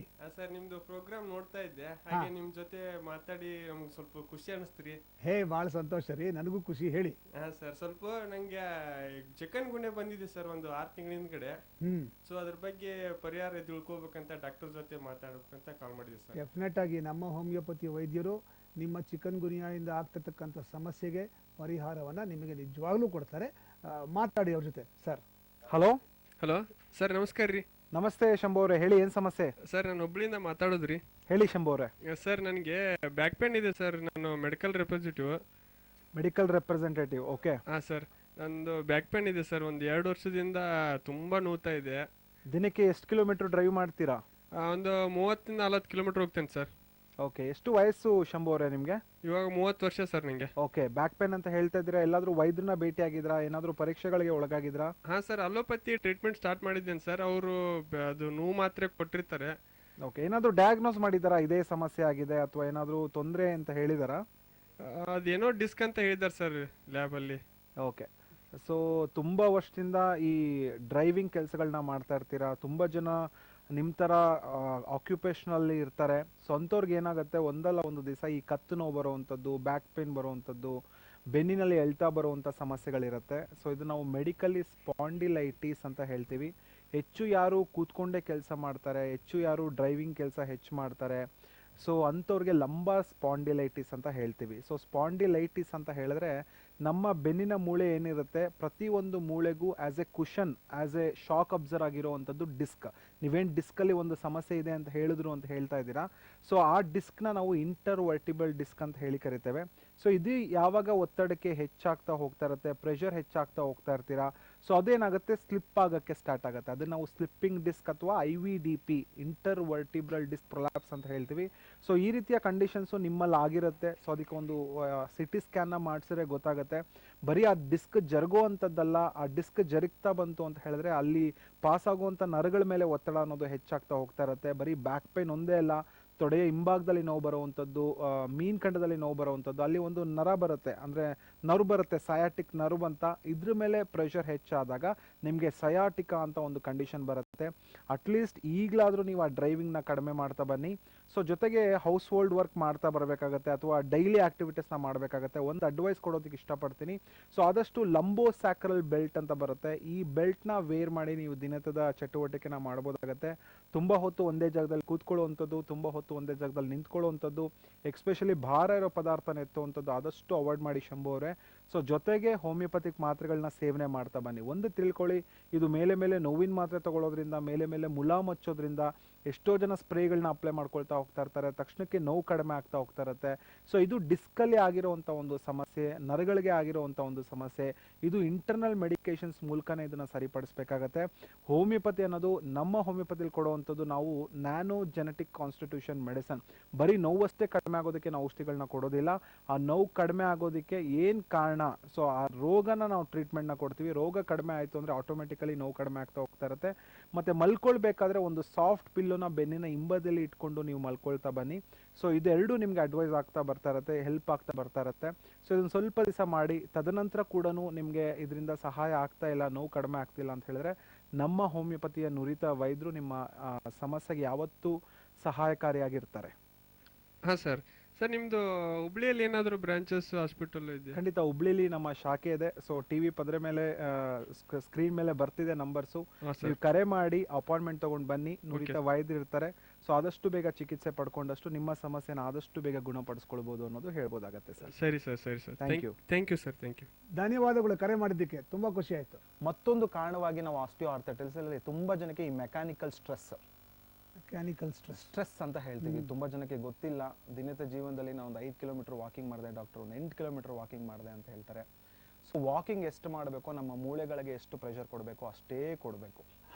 ಸೊ ನಾವು ಯಾವಾಗ ಅದಕ್ಕೆ ಹೆಚ್ಚು ಒತ್ತಡನ ಕೊಡ್ತಾ ಇರ್ತೀವಿ, for example lifting of weights ಆಗಿರ್ಬೋದು. ಒಂದು ಮನುಷ್ಯ ಒಂದು 5 kg ಲಿಫ್ಟ್ ಮಾಡ್ಬೋದು. ಅದೇ ರೀತಿ ಒಂದು 25 kg ಲಿಫ್ಟ್ ಮಾಡ್ತಾ ಇದ್ದೀನಿ, 40 kg ಲಿಫ್ಟ್ ಮಾಡ್ತಾ ಇದ್ದೀನಿ ಅಂದರೆ ಮೂಳೆಗಳ ಮೇಲೆ ಎಷ್ಟು ಒತ್ತಡ ಕೊಡ್ತಾ ಇದೀವಿ ನಾವು ಅರ್ಥ ಮಾಡ್ಕೊಳ್ಬೇಕು.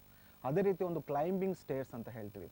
ಎಷ್ಟೋ ಜನರ ನಾವು ಪೇಷಂಟ್ಸ್ಗಳು ಬಂದಾಗ, ಸರ್ ನಮ್ಮ ಮನೆ ಇರೋದು 4ನೇ ಫ್ಲೋರು ಅಥವಾ 5ನೇ ಫ್ಲೋರು, ದಿನದ ಜೀವನದಲ್ಲಿ ನಾನು ಒಂದು 10 ಸರಿ ಹತ್ತು ಓಡಾಡಲೇಬೇಕಾಗತ್ತೆ. ಸೊ ಇದರಿಂದ ಕೂಡ ಆಸ್ಟಿಯೋ ಆರ್ಥೈಟಿಸ್ ಬರುವಂಥ ಸಾಧ್ಯತೆಗಳು. ಇದೆಲ್ಲ ಮೆಕ್ಯಾನಿಕಲ್ ಸ್ಟ್ರೆಸ್ ಅಂತ ಹೇಳ್ತೀವಿ. ಕೂತ್ಕೊಂಡು ಎದೊಳ್ಬೇಕಾದ್ರೆ ಆಗಿರ್ಬೋದು, ಕೆಳಗಡೆ ಕೂತ್ಕೊಂಡು ಪೂಜೆ ಮಾಡುವಂಥದ್ದು ಅಥವಾ ಊಟ ಮಾಡುವಂಥದ್ದು ಸಾಮಾನ್ಯವಾಗಿ. ಇದರಿಂದ ಏನಾಗುತ್ತೆ, ಮೂಳೆಗಳ ಮೇಲೆ ದಿನ ದಿನ ದಿನ ದಿನ ಒತ್ತಡ ಅನ್ನೋದು ಹೆಚ್ಚಾಗ್ತಾ ಇದೆ. ಸೊ ಅದೇ ರೀತಿ ಮೆಕ್ಯಾನಿಕಲ್ ಸ್ಟ್ರೆಸ್ ಆಯಿತು ಅಂದರೆ ಇಂಜುರಿ ಕೂಡ ಒಂದು ಆಸ್ಟಿಯೋ ಆರ್ಥೈಟಿಸ್ಗೆ ಸಮಸ್ಯೆಗಳನ್ನ ಕೊಡ್ತಾ ಹೋಗ್ಬೋದು, ಕಾರಣ ಆಗ್ತಾ ಹೋಗ್ಬೋದು. ಫಾರ್ ಎಕ್ಸಾಂಪಲ್ ಎಷ್ಟೋ ಜನಕ್ಕೆ ಹೇಳ್ತಾರೆ, ಸರ್ ಒಂದು 2 ವರ್ಷದಿಂದ ಕಾಲಿಗೆ ಪೆಟ್ಟು ಬಿದ್ದಿತ್ತು ಅಥವಾ ಆಕ್ಸಿಡೆಂಟ್ ಆಗಿತ್ತು, ಜಾಯಿಂಟ್ಗೆ ಏಟ್ ಆಗಿತ್ತು. ಸೊ ಆಗ ಜಾಯಿಂಟಿನ ಸ್ಟ್ರಕ್ಚರ್ಸ್ ವೀಕ್ ಆಗ್ತಾ ಹೋಗ್ತಾ ಇರುತ್ತೆ, ಒಂದು ಕಾರ್ಟಿಲೇಜ್ ಮೇಲೆ ವೇರ್ ಅಂಡ್ ಟೇರ್ ಆಗ್ತಾ ಹೋಗ್ತಾ ಇರುತ್ತೆ. ಸೊ ಇದರಿಂದ ಕೂಡ ಸಮಸ್ಯೆಗಳು ಉಂಟಾಗ್ಬೋದು. ಮುಖ್ಯವಾದ ಒಂದು ಕಾರಣ ಆಸ್ಟಿಯೋ ಆರ್ಥೈಟಿಸ್ ಇವತ್ತಿನ ದಿನಗಳಲ್ಲಿ ಹೆಚ್ಚಾಗೋದಕ್ಕೆ ಮಹಿಳೆಯರಲ್ಲಿ ಎಕ್ಸ್ಪೆಷಲಿ ಹಾರ್ಮೋನಲ್ ಇಂಬ್ಯಾಲೆನ್ಸಸ್ ಅಂತ ಹೇಳ್ತೀವಿ. ಅಂದರೆ ಹಾರ್ಮೋನ್ಸ್ ನಮ್ಮ ದೇಹದಲ್ಲಿ ಭಾಳನೇ ಮುಖ್ಯವಾದ ಒಂದು ಪಾತ್ರ ವಹಿಸುತ್ತೆ.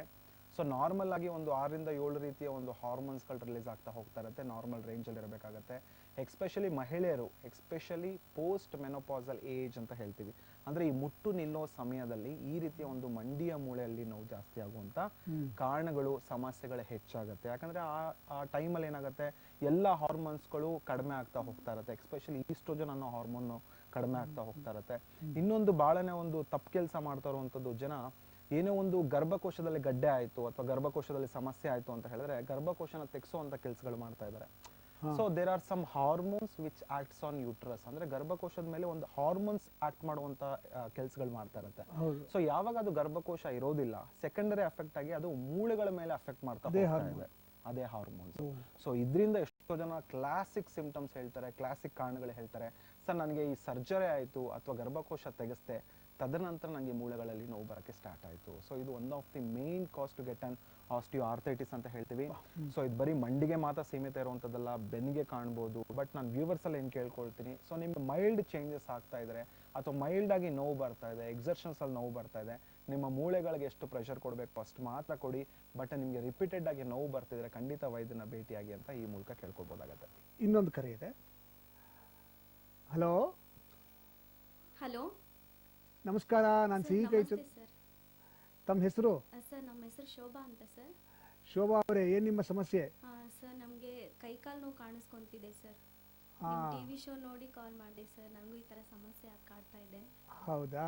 ಸುಮಾರು 4 ವರ್ಷದಿಂದ ಇದೆ ಸರ್. ಇವಾಗ 4 ವರ್ಷದಿಂದ ಇರಿ, ನಮ್ಮ ಹೋಮಿಯೋಪತಿ ವೈದ್ಯರು ನಿಮ್ಮ ಸಮಸ್ಯೆಗೆ ಪರಿಹಾರವನ್ನು ಕೊಡ್ತಾರೆ. ಡಾಕ್ಟರ್, 4 ವರ್ಷದಿಂದ ಕೈಕಾಲು ನೋವಿದೆ ಇವ್ರಿಗೆ ಏನು ಹೇಳಕ್ಕೆ ಇಷ್ಟಪಡ್ತೀರಾ? ಹಲೋ ಹಲೋ ಸರ್, ನಮಸ್ತೆ. ನಮಸ್ತೆ ಅಮ್ಮ, ಹೇಳಿ ಏನು ಸಮಸ್ಯೆಗೆ ಕರೆ ಮಾಡಿದ್ರಿ? ಶೋಭಾ ಅಂತ ಹೇಳಿ ಶೋಭಾ ಅವರೇ. ಸರ್ ನನಗೆ ಇವಾಗ 4 ವರ್ಷದಿಂದನೂ ಕೈಕಾಲು ನೋವಿದೆ ಸರ್. ಕೂತ್ಕೊಂಡ್ರೆ ಸಡನ್ ಆಗಿ ಹೇಳಕ್ಕಾಗಲ್ಲ, ಎದ್ದು ಓಡಾಡ್ತಿದ್ರೆ ಸಡನ್ ಆಗಿ ಕೂಡಕ್ಕಾಗಲ್ಲ. ಆಮೇಲೆ ಏನಾದ್ರೂ ಭಾರದ ವಸ್ತು ಎತ್ತಿದ್ರೆ ಮತ್ತು ಕೈಕಾಲೆಲ್ಲ ಊದ್ಕೊಂಡಂಗೆ ಆಗ್ಬಿಡುತ್ತೆ ಸರ್ ಆಮೇಲೆ. ಓಕೆ, ಎಷ್ಟು ವಯಸ್ಸು ನಿಮಗೆ? ಸರ್ ನನಗೆ ಇವಾಗ 48 ವರ್ಷ ಸರ್. 48 ವರ್ಷ. ಎಲ್ಲಾದರೂ ವೈದ್ಯನ ಭೇಟಿಯಾಗಿದ್ರೆ, ಏನಾದರೂ ಪರೀಕ್ಷೆಗೆ ಒಳಗಾಗಿದ್ರೆ ಏನಾದರೂ? ಹಾಂ ಸರ್, ಇಂಗ್ಲೀಷ್ ಮೆಡಿಸಿನ್ಸ್ ಎಲ್ಲ ತೊಗೊಂಡಿದ್ದೀನಿ, ಬಟ್ ಅದು ಕಡಿಮೆ ಆಗುತ್ತೆ ಸರ್, ಮತ್ತೆ ಹಂಗೆ ಬರುತ್ತೆ ಸರ್. ಓಕೆ ಅಮ್ಮ, ಮೂಳೆಗಳಲ್ಲಿ ನೋವು ಬರೋವಂಥದ್ದು ಅಥವಾ ಜಾಯಿಂಟ್ಸಲ್ಲಿ ನೋವು ಬರೋವಂಥದ್ದು, ಕೈ ಕಾಲು ಊತ ಬರುತ್ತೆ ಅಂತ ಹೇಳ್ತಾ ಇದ್ದೀರಾ. ಸೊ ಇದನ್ನೆಲ್ಲ ನಾವು ಈ ಆರ್ಥೈಟಿಸ್ ಸಂಬಂಧಿತ ಒಂದು ಲಕ್ಷಣಗಳು. ಬೆಳಗ್ಗೆ ಎದ್ದಿದ ತಕ್ಷಣ ನಿಮಗೆ ಸ್ಟಿಫ್ನೆಸ್ ಆಗುತ್ತೆ, ಕಾಲು ಊತ ಬರುತ್ತೆ, ಕೆಲಸ ಮಾಡೋಕ್ಕಾಗ್ತಾ ಇಲ್ಲ, ನೋವುಗಳು ಬರ್ತಾ ಇದೆ, ಗಂಟುಗಳಾಗ್ತಾ ಇದೆ. ಸೊ ಇದೆಲ್ಲ ಒಂದು ಆರ್ಥೈಟಿಸ್ ಒಂದು ಸಿಂಪ್ಟಮ್ಸ್ ಆದರೂ ನಾನಾ ಥರದ ಒಂದು ವಿಧವಾದ ಆರ್ಥೈಟಿಸ್ ನಾವು ಮೆಡಿಕಲಿ ನೋಡ್ಬೋದಾಗತ್ತೆ. ನೀವೇನು ಆರ್ಥೈಟಿಸ್ಗೆ ಅಥವಾ ಜಾಯಿಂಟ್ ಪೇನ್ಗೆ ನೀವು ಚಿಕಿತ್ಸೆನ ಪಡ್ಕೊಳ್ತಾ ಇದ್ದೀರಾ, ಬಟ್ ಯಾವ ಆರ್ಥೈಟಿಸಿಂದ ಬಳಲ್ತಾ ಇದ್ದಾರೆ ಅನ್ನೋದು ನೋಡ್ತಾ ಬರಬೇಕಾಗತ್ತಮ್ಮ. ಬಿಕಾಸ್ ಒಂದೊಂದು ಆರ್ಥೈಟಿಸ ಲಕ್ಷಣ ಡಿಫ್ರೆಂಟ್ ಇರುತ್ತೆ, ಅದಕ್ಕೆ ಕಾರಣಗಳು ಡಿಫ್ರೆಂಟ್ ಇರ್ತಾ ಹೋಗ್ತಾ ಇರುತ್ತೆ. 40 ವರ್ಷ 45 ವರ್ಷದಲ್ಲಿ ಎಕ್ಸ್ಪೆಷಲಿ ಮಹಿಳೆಯರಿಗೆ ಏನಾಗುತ್ತೆ, ಈ ಹಾರ್ಮೋನಲ್ ಇಂಬ್ಯಾಲೆನ್ಸಸ್ಸಿಂದ ಆಗಿರ್ಬೋದು, ಅಥವಾ ಮೆಂಟಲ್ ಸ್ಟ್ರೆಸ್ಸಿಂದ ಆಗಿರ್ಬೋದು, ಒಬೇಸಿಟಿಯಿಂದ ಆಗಿರ್ಬೋದು, ಅಥವಾ ಏನಾದರೂ ಒಂದು ಸೆಕೆಂಡರಿ ಎಫೆಕ್ಟ್ ಆಗಿ ಕೂಡ ನಿಮಗೆ ಈ ರೀತಿಯ ಆರ್ಥೈಟಿಸ್ ಬರುವಂಥ ಲಕ್ಷಣಗಳಿರುತ್ತೆ. ಒಂದು ಅಡ್ವೈಸ್ ಕೊಡ್ತೀನಿ, ಆದಷ್ಟು ಯಾವ ಆರ್ಥೈಟಿಸಿಂದ ಬಳಲ್ತಾ ಇದ್ದೀರಿ ಅಂತ ತಿಳ್ಕೊಳ್ಳೋದಕ್ಕೆ ಆರ್ಥೈಟಿಸ್ ಪ್ರೊಫೈಲ್ ಅಂತ ಹೇಳ್ತೀವಿ ಅಮ್ಮ. ಬೇಕಾದ್ರೆ ಬರ್ಕೊಳ್ಳಿ ನೀವು. RF ಫ್ಯಾಕ್ಟರ್ ಅಂತ ಹೇಳ್ತೀವಿ, CRP ಅಂತ ಹೇಳ್ತೀವಿ, ಮತ್ತು ಯೂರಿಕ್ ಆ್ಯಸಿಡ್ ಅಂಶನ ನೀವು ಪರೀಕ್ಷೆನ ಮಾಡಿಸಿ, ಕ್ಯಾಲ್ಶಿಯಂ ಅಂಶನ ಪರೀಕ್ಷೆ ಮಾಡಿಸಿ. ಸೊ ಇದನ್ನು ಮಾಡಿಸಿದಾಗ ಏನಾದರೂ ರೊಮ್ಯಾಟೈಡ್ ಆರ್ಥೈಟಿಸ್ ಇದೆಯಾ ಅಥವಾ ಗೌಟಿ ಆರ್ಥೈಟಿಸ್ ಇದೆಯಾ, ಇದೆಲ್ಲ ಲೈಫ್ ಸ್ಟೈಲಿಂದ ಬಂದಿರುವಂಥ ಒಂದು ಕಂಡೀಷನ್ನು ಅಥವಾ ಅನುವಂಶಿಕತೆಯಿಂದ ಬರುವಂಥ ಒಂದು ಕಂಡೀಷನ್ ಆಗಿರೋದ್ರಿಂದ ಯಾವ ಆರ್ಥೈಟಿಸಿಂದ ಬಳಲ್ತಾ ಇದ್ದೀರಾ ಅಂತ ತಿಳ್ಕೊಂಡು ಚಿಕಿತ್ಸೆನ ಪಡ್ಕೊಳ್ಳಿ ಅಮ್ಮ. ಜಸ್ಟ್ ನೋವುಗಾಗಲಿ, ಬರೀ ಸಿಂಪ್ಟಮ್ಸ್ಗಾಗಲಿ, ಲಕ್ಷಣಕ್ಕಾಗಲಿ ಔಷಧಿಗಳನ್ನ ತೊಗೊಳಕ್ಕೆ ಹೋಗಬೇಡಿ. ಬಿಕಾಸ್ ಔಷಧಿಗಳಿಂದ ಸಮಸ್ಯೆ ನೀವಾಗೆ ಹೆಚ್ಚು ಮಾಡ್ಕೊಳ್ತೀರಾ. ಸೊ ಖಂಡಿತ ನಮ್ಮ ಹೋಮಿಯೋಪತಿಲಿ ಇದಕ್ಕೆ ಒಳ್ಳೆಯ ಔಷಧಿ ಇದಾವಮ್ಮ. ಇಲ್ಲಿ ಯಾವುದೇ ರೀತಿ ಸ್ಟೆರಾಯ್ಡ್ ಫ್ರೀ ಟ್ಯಾಬ್ಲೆಟ್ ಇರುತ್ತೆ, ಕೆಮಿಕಲ್ಸ್ ಇಲ್ದಿರೋವಂಥ ಒಂದು ಟ್ಯಾಬ್ಲೆಟ್ಸ್ ಇರುತ್ತೆ. ನಿಮ್ಮ ವ್ಯಕ್ತಿತ್ವಕ್ಕೆ ತಕ್ಕಂತೆ, ನಿಮ್ಮ ಸ್ವಭಾವಕ್ಕೆ ತಕ್ಕಂತೆ, ನಿಮ್ಮ ಹೊಂದುವಿಕೆಯ ಒಂದು ಮೆಡಿಕೇಶನ್ಸ್ನ ನಾವು ಕೊಟ್ಟಾಗ ಸೊ ಆ ಕಾಯಿಲೆ ಬುಡದಿಂದ ಕೀಳೋದಕ್ಕೆ ಸಹಾಯ ಆಗುತ್ತಮ್ಮ. ಸೊ ಯಾವ ಆರ್ಥೈಟಿಸಿಂದ ಬಳಲ್ತಾ ಇದ್ದೀರಿ ಅಂತ ತಿಳ್ಕೊಳ್ಳೋದು ಆ ಪರೀಕ್ಷೆ ಮೂಲಕ ನಮಗೆ ಗೊತ್ತಾಗುತ್ತೆ. ಫೋನಲ್ಲಿ ಹೇಳೋದು ತುಂಬ ಕಷ್ಟ ಆಗುತ್ತೆ. ಸೊ ಒಂದ್ಸರಿ ಆ ಪರೀಕ್ಷೆ ಮಾಡಿಸಿ ನಮ್ಮ ಹೋಮಿಯೋಪತಿ ಕ್ಲಿನಿಕ್ಕಿಗೆ ಬನ್ನಿ ಅಮ್ಮ. ಯಾವ ಆರ್ಥೈಟಿಸಿಂದ ಬಳಲ್ತಾ ಇದ್ದೀರಿ ಅಂತ ತಿಳ್ಕೊಂಡು ಏನು ಚಿಕಿತ್ಸೆನ ಕೊಡಬೇಕು, ಎಷ್ಟು ದಿನಗಳ ಕಾಲ ಕೊಡಬೇಕು, ಆ ಪರ್ಟಿಕ್ಯುಲರ್ ಆರ್ಥೈಟಿಸ್ಗೆ ಏನೆಲ್ಲ ನೀವು ಫುಡ್ ಹ್ಯಾಬಿಟ್ಸ್ ಚೇಂಜಸ್ ಮಾಡ್ಕೊಳ್ಬೇಕು ಅಂತ ತಿಳಿಸ್ಕೊಡ್ಬೋದು. ಖಂಡಿತ ಸರ್, ಸಮಸ್ಯೆ ಕ್ಲಿಯರ್ ಆದರೆ ಸಾಕು ಸರ್. ಥ್ಯಾಂಕ್ ಯು ಅಮ್ಮ. Thank okay, you. ತುಂಬ ಧನ್ಯವಾದಗಳು ಸರ್. ನಿಮಗೆ ಪರಿಹಾರ ಸಿಗ್ತಾ ಶೋಭಾ ಅವರೇ? ಹಾಂ sir, okay sir, thank you sir. Thank you very much call ಮಾಡಿದ್ದಕ್ಕೆ. ಈಗ ಈ ಹೋಮಿಯೋಪತಿಯಲ್ಲಿ ಈ ಸರ್ಜರಿ ಲೆವೆಲ್ಗೆ ಬಂದಿರ್ತಾರೆ, ನೀವು ಹೇಳಿದ್ರೆ 3rd ಸ್ಟೇಜ್ ಅಥವಾ 4th ಸ್ಟೇಜು, ನೀ ರಿಪ್ಲೇಸ್ಮೆಂಟ್ ಸರ್ಜರಿ ಅಥವಾ ಆ ಲೆವೆಲ್ಗೆ ಬಂದುಬಿಟ್ಟಿರೋ ಪೇಷಂಟ್ಸ್ಗೆ ಹೋಮಿಯೋಪತಿಲಿ ಮತ್ತೆ ವಾಪಸ್ ಬರುವಷ್ಟು ಔಷಧಿಗಳನ್ನ ಇದೆಯಾ ಅದಕ್ಕೆ? ಖಂಡಿತ ಭಾಳ ಒಳ್ಳೆ ಪ್ರಶ್ನೆ ಕೇಳಿದ್ರೆ. ಬಿಕಾಸ್ ಪ್ರತಿಯೊಬ್ಬರ ಸಮಸ್ಯೆ ಲೇಟರ್ ಸ್ಟೇಜಸ್ಸಲ್ಲಿ ಅವ್ರಿಗೆ ಯಾವುದೇ ರೀತಿ ಶಸ್ತ್ರಚಿಕಿತ್ಸೆ ಅಂದ ತಕ್ಷಣ ಭಯ ಆಗುತ್ತೆ. ಹೌದು. ಬಟ್ ಇನಿಷಿಯಲ್ ಹಂತದಲ್ಲಿ ಅವ್ರ ನೆಗ್ಲಿಜೆನ್ಸಿ ಏನಾಗುತ್ತೆ, ಆ ಹಂತಕ್ಕೆ ಕರ್ಕೊಂಡು ಹೋಗ್ತಾರೆ. ಏನೋ ಮಣ್ಣಿನ ನೋವು ಅಂತ ಏನೋ ಔಷಧಿ ಹಿಂಗೆ ಹಚ್ಕೊಂಡ್ಬಿಟ್ಟಿರ್ತಾರೆ, ಅದ್ರ ಬಗ್ಗೆ ಗಮನ ಇಟ್ಕೊಂಡಿರ್ತಾರೆ. ಬಟ್ ಆಗ್ತಿದ್ದಂಗೆ ಅಥವಾ ಜಾಸ್ತಿ ಆದಾಗ ಶಸ್ತ್ರಚಿಕಿತ್ಸೆ ಮಾಡಬೇಕು ಅನ್ನೋ ಸ್ಥಿತಿಗೆ ಬಂದಾಗ ಅವರಿಗೆ ಭಯ ಶುರು ಆಗ್ಬಿಡುತ್ತೆ. ಅಂಥವ್ರು ಆ ಶಸ್ತ್ರಚಿಕಿತ್ಸೆ ಮಾಡಿಸ್ಕೊಳ್ಳೋಕ್ಕೆ ರೆಡಿ ಇರಲ್ಲ. ಅವರಿಗೆ ಹೋಮಿಯೋಪತಿಯಲ್ಲಿ, ನಮ್ಮ ಹೋಮಿಯೋಪತಿನಲ್ಲಿ ಸೊಲ್ಯೂಷನ್ ಇದೆಯಾ? ಖಂಡಿತ ಇದೆ. ಯಾವ ಹಂತದಲ್ಲಿ ಪೇಷಂಟ್ ಬಂದಿದ್ದಾರೆ ಅನ್ನೋದು ಭಾಳ ಇಂಪಾರ್ಟೆಂಟು. ಪೇಷಂಟ್ ತಲೆಯಲ್ಲಿ ಏನು ಕೂತಿರುತ್ತೆ, ಏನೋ ಒಂದು ಮುಲಾಮ್ ಹಚ್ಚೋದ್ರಿಂದ ಅಥವಾ ಸ್ಪ್ರೇಗಳನ್ನ ಅಪ್ಲೈ ಮಾಡೋದ್ರಿಂದ, ನಾನಾ ಥರದ ಒಂದು ಮಾರ್ಕೆಟಿಂಗಲ್ಲಿ ನಾವು ಅಡ್ವರ್ಟೈಸ್ಮೆಂಟ್ಸ್ ಆಗಿ ನೋಡ್ಬೋದು. ತುಂಬ ಜೆಲ್ಸ್ಗಳು ಬಂದಿದೆ, ತುಂಬ ಮುಲಾಮ್ಗಳು ಬಂದಿದೆ. ಸೊ ಇದಕ್ಕೆ ಮೊರೆ ಹೋಗ್ತಾ ಇರೋವಂಥದ್ದು. ಯಾಕಂದರೆ ತಕ್ಷಣಕ್ಕೆ ಆ ನೋವುಗಳು ಕಡಿಮೆ ಆಗ್ತಾ ಹೋಗ್ತಾ ಇರುತ್ತೆ. ಸೊ ಜನಗಳ ಸ್ಥಿತಿ ಹೇಗಿದೆ ಅಂತ ಹೇಳಿದ್ರೆ, ಇದೊಂದು ಫಾಸ್ಟ್ ಲೈಫ್ ಅಂತ ಹೇಳಿದೆ. ಸೊ ಇವತ್ತೇನೇ ಒಂದು ನನ್ನ ಸಮಸ್ಯೆ ಆಯಿತು, ಏನೇ ಒಂದು ನನ್ನ ಮಂಡಿಲಿ ನೋವು ಬಂತು, ಜಾಯಿಂಟಲ್ಲಿ ನೋವು ಬಂತು ಅನ್ನೋ ಮಾರನೇ ದಿವಸ ಕೆಲಸಕ್ಕೆ ಹೋಗಲೇಬೇಕಾಗತ್ತೆ. ರೆಸ್ಟ್ ತಗೊಳ್ಳೋದಕ್ಕೂ ಕೂಡ ಜನಕ್ಕೆ ಟೈಮ್ ಇಲ್ಲ. ಸೊ ಇದರಿಂದ ಏನಾಗ್ತಾ ಇದೆ, ನಮ್ಮ ಕಾಯಿಲೆನ ನಾವೇ ಹೆಚ್ಚು ಮಾಡ್ಕೊಳ್ತಾ ಹೋಗ್ತಾ ಇದ್ದೀವಿ. ಮತ್ತು ಇನ್ನೊಂದು ವೀಕ್ಷಕರು ಅರ್ಥ ಮಾಡ್ಕೊಳ್ಬೇಕು, ಎಲ್ಲನೂ ಕೂಡ ನೀವು ಡಿಪೆಂಡೆನ್ಸಿ ಮೆಡಿಸಿನ್ಸ್ ಮೇಲೆ ಆಗೋಕ್ಕಾಗೋದಿಲ್ಲ. Because there is a limitations and scope for each and every system.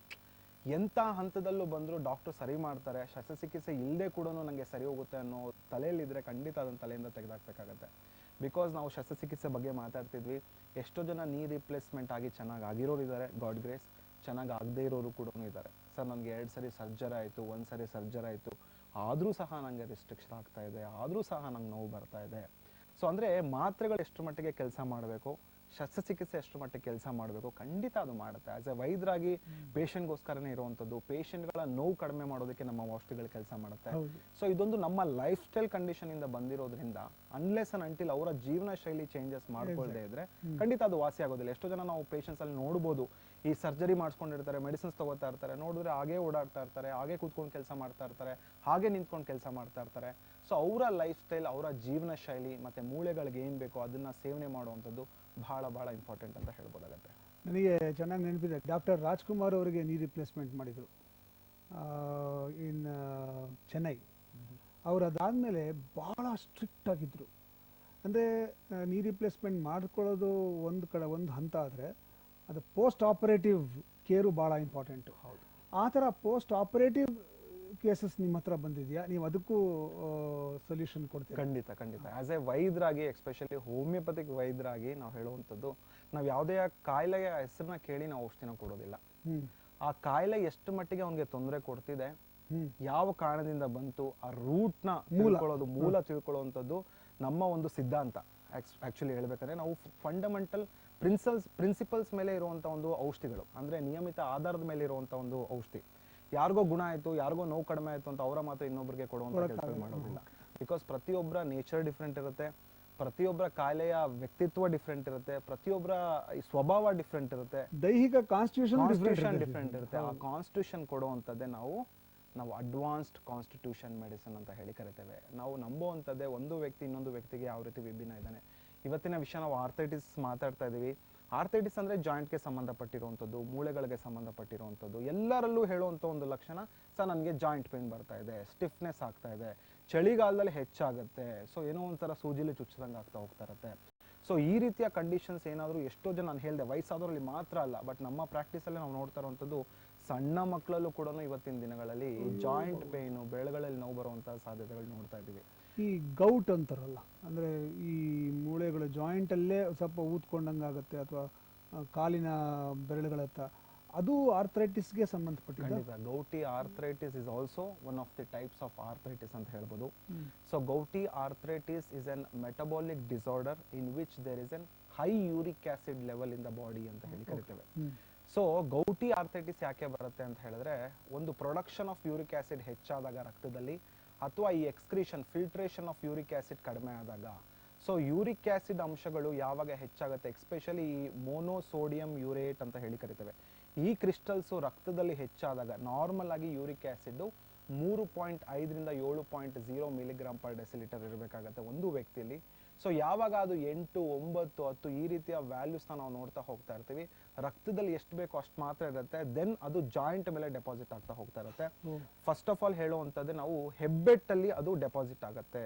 So ಮೆಟಾಟಾರ್ಸೋ ಫೆಲೆಂಜಿಯಲ್ joint ಅಂತ ಹೇಳಿ ಕರಿತೇವೆ. ಎಷ್ಟೋ ಜನರ ಕಾಲಿನ ಬೆರಳುಗಳನ್ನ ನೋಡಿದಾಗ ಅಥವಾ ಹೆಬ್ಬೆಟ್ಟನ್ನ ನೋಡಿದಾಗ ತುಂಬಾ ಸ್ವೆಲ್ಲಿಂಗ್ ಆಗ್ತಾ ಹೋಗ್ತಾ ಇರುತ್ತೆ, ರೆಡ್ ಆಗ್ತಾ ಹೋಗ್ತಾ ಇರುತ್ತೆ, ಪ್ರಿಕ್ಕಿಂಗ್ ಸೆನ್ಸೇಷನ್ ಇರುತ್ತೆ. ಸೊ ರಾತ್ರಿ ಒಂದು ಟೆಂಪ್ರೇಚರ್ ಕಡಿಮೆ ಆದಾಗ ನೋವು ಇಂಟಾಲರಬಲ್ ಪೇನ್ ಆಗ್ತಾ ಹೋಗ್ತಾ ಇರುತ್ತೆ, ದೆನ್ ಆಂಕಲ್ ಪೇನ್ ಆಗುತ್ತೆ, ದೆನ್ ವ್ರಿಸ್ಟ್ ಪೇನ್ ಬರೋಕ್ಕೆ ಸ್ಟಾರ್ಟ್ ಆಗುತ್ತೆ. ಇದು ಕೆಳಗಡೆಯಿಂದ ಮೇಲ್ಗಡೆ ಶಿಫ್ಟ್ ಆಗ್ತಾ ಹೋಗ್ತಾ ಇರುತ್ತೆ ಈ ಗೌಟಿ ಆರ್ಥರೈಟಿಸ್ ಅಲ್ಲಿ. ಇದಕ್ಕೆ ಮುಖ್ಯವಾದ ಕಾರಣ ನಮ್ಮ ಹೆರಿಡಿಟರಿ ಟೆಂಡೆನ್ಸಿ ಇರ್ಬೋದು, ಅಂದ್ರೆ ತಂದೆ ತಾಯಿಗೆ ಈ ಗೌಟಿ ಆರ್ಥರೈಟಿಸ್ ಇರುವಂತದ್ದು. ಎರಡನೇದಾಗಿ ಮೆಡಿಕಲ್ ಕಂಡೀಷನ್ಸ್ ಇಂದ ಈ ಗೌಟಿ ಆರ್ಥರೈಟಿಸ್ ಬರುವಂತ ಸಾಧ್ಯತೆಗಳು ಖಂಡಿತ ಇರುತ್ತೆ. ಫಾರ್ ಎಕ್ಸಾಂಪಲ್, ಇದೊಂದು ಮೆಟಬಾಲಿಕ್ ಕಂಡೀಷನ್ ಇರೋದ್ರಿಂದ ಡಯಾಬಿಟಿಸ್ ಕೂಡ ಒಂದು ಮೆಟಬಾಲಿಕ್ ಕಂಡೀಷನ್, ಥೈರಾಯ್ಡ್ ಕೂಡ ಒಂದು ಮೆಟಬಾಲಿಕ್ ಕಂಡೀಷನ್. ಥೈರಾಯ್ಡ್ ಇಂದ ಯಾರು ಬಳಲ್ತಾ ಇರ್ತಾರೆ, ಡಯಾಬಿಟಿಸ್ ಮೆಲಿಟಸ್ ಇಂದ ಯಾರು ಬಳಲ್ತಾ ಇರ್ತಾರೆ, they are more prone to get an this type of gouty arthritis ಅಂತ ಹೇಳಿ ಕರಿತೇವೆ. ಸೊ ಇದರಲ್ಲಿ ಈ ಕಿಡ್ನಿ ಡಿಸೀಸಸ್ ಆಗಿರ್ಬೋದು, ಕಿಡ್ನಿಯ ಒಂದು ಡಿಸ್ಫಂಕ್ಷನ್ಸ್ ಆಗ್ಬೋದು, ಬ್ಲಡ್ ಪ್ರೆಷರ್ ಹೆಚ್ಚಿರುವಂಥದ್ದು, ಸೊ ಈ ರೀತಿಯ ಕಂಡೀಷನ್ಸ್ ಅವರು ಗೌಟಿ ಆರ್ಥರೈಟಿಸ್ಗೆ ಒಳಗಾಗ್ಬೋದು. ಬಟ್ ನಮ್ಮ ಇವತ್ತಿನ ದಿನಗಳಲ್ಲಿ ಗೌಟಿ ಆರ್ಥರೈಟಿಸ್ ಜನಕ್ಕೆ ಬರ್ತಿದೆ ಅಂದ್ರೆ ಅದು ಹೆರಿಡಿಟರಿ ಟೆಂಡೆನ್ಸಿ ಒಂದೇ ಕಾರಣ ಅಲ್ಲ, ಮೆಡಿಕಲ್ ಕಂಡೀಷನ್ಸ್ ಒಂದೇ ಕಾರಣ ಅಲ್ಲ, ನಮ್ಮ ಲೈಫ್ ಸ್ಟೈಲ್ ಅಂದಾಗ ನನಗೆ ಇನ್ನೊಂದು ಪ್ರಶ್ನೆ ಇದೆ. ಇವಾಗ ಎಲ್ಲರ ಕೈಲೂ ಮೊಬೈಲ್ ಇದೆ, ಮೊಬೈಲು ಅಥವಾ ಒಂದು ಐಪ್ಯಾಡು ಆ ಥರದ ಒಂದು ಇಟ್ಕೊಂಡಿರ್ತಾರೆ, ಹಿಂಗೆ ಕೂತ್ಕೊಂಡು ನೋಡ್ತಾ ಇರ್ತಾರೆ.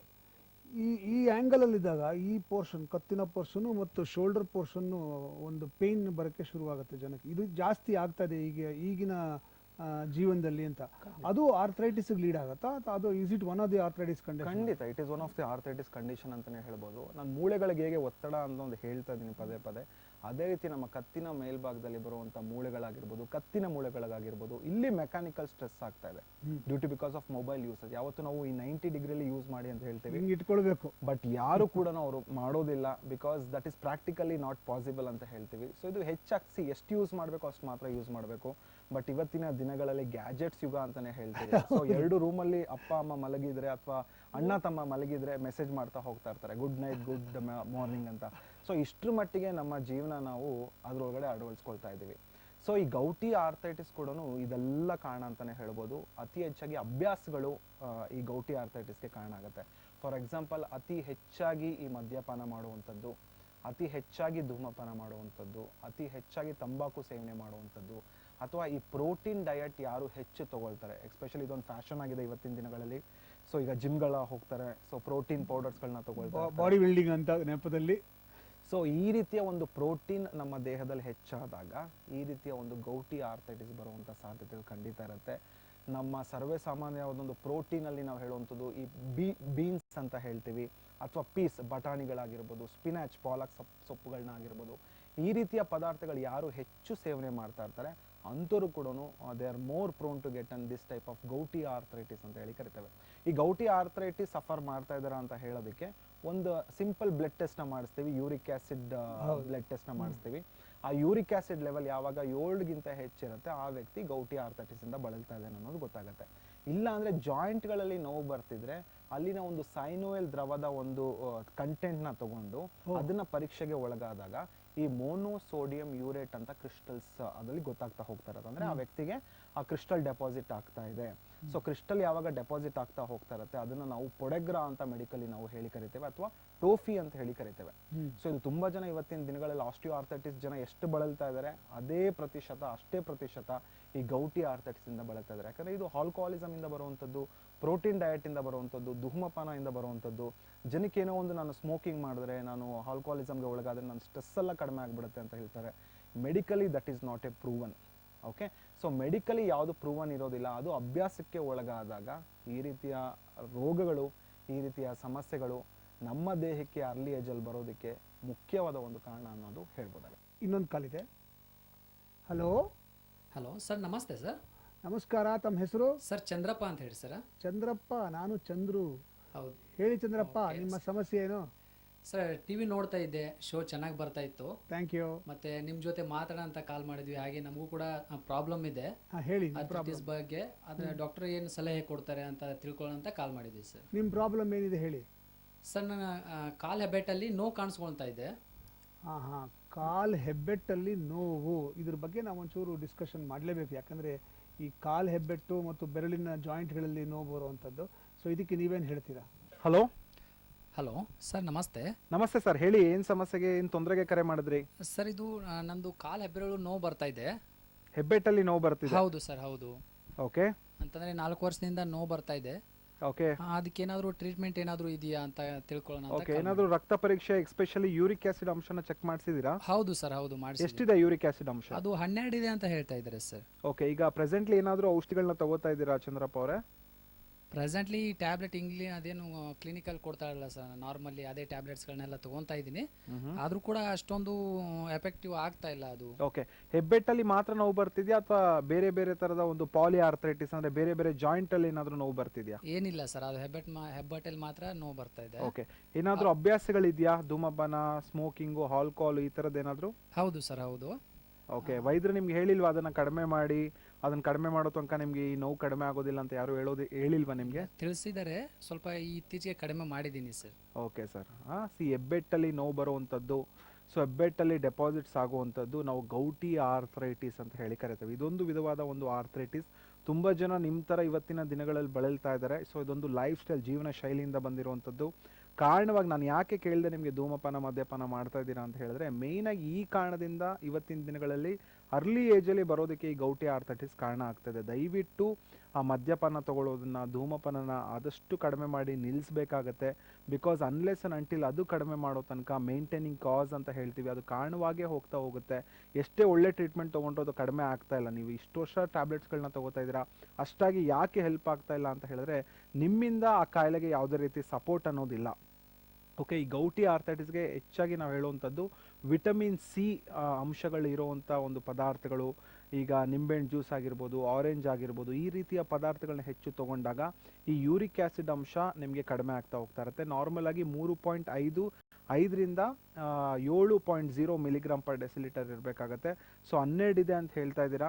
ಸೊ ಬರೀ ನೋವಿಗೆ ಮಾತ್ರ ಚಿಕಿತ್ಸೆ ತಗೊಳ್ಳೋದು ಬೇಡ. ಸೊ ಹೋಮಿಯೋಪತಿಕಲಿ ಮೆಡಿಕೇಶನ್ಸ್ ಕೊಟ್ಟಾಗ ನಿಮ್ಮ ರಕ್ತದಲ್ಲಿರುವಂಥ ಒಂದು ಯೂರಿಕ್ ಆ್ಯಸಿಡ್ ಅಂಶ ಹೆಚ್ಚಿರೋದ್ರಿಂದ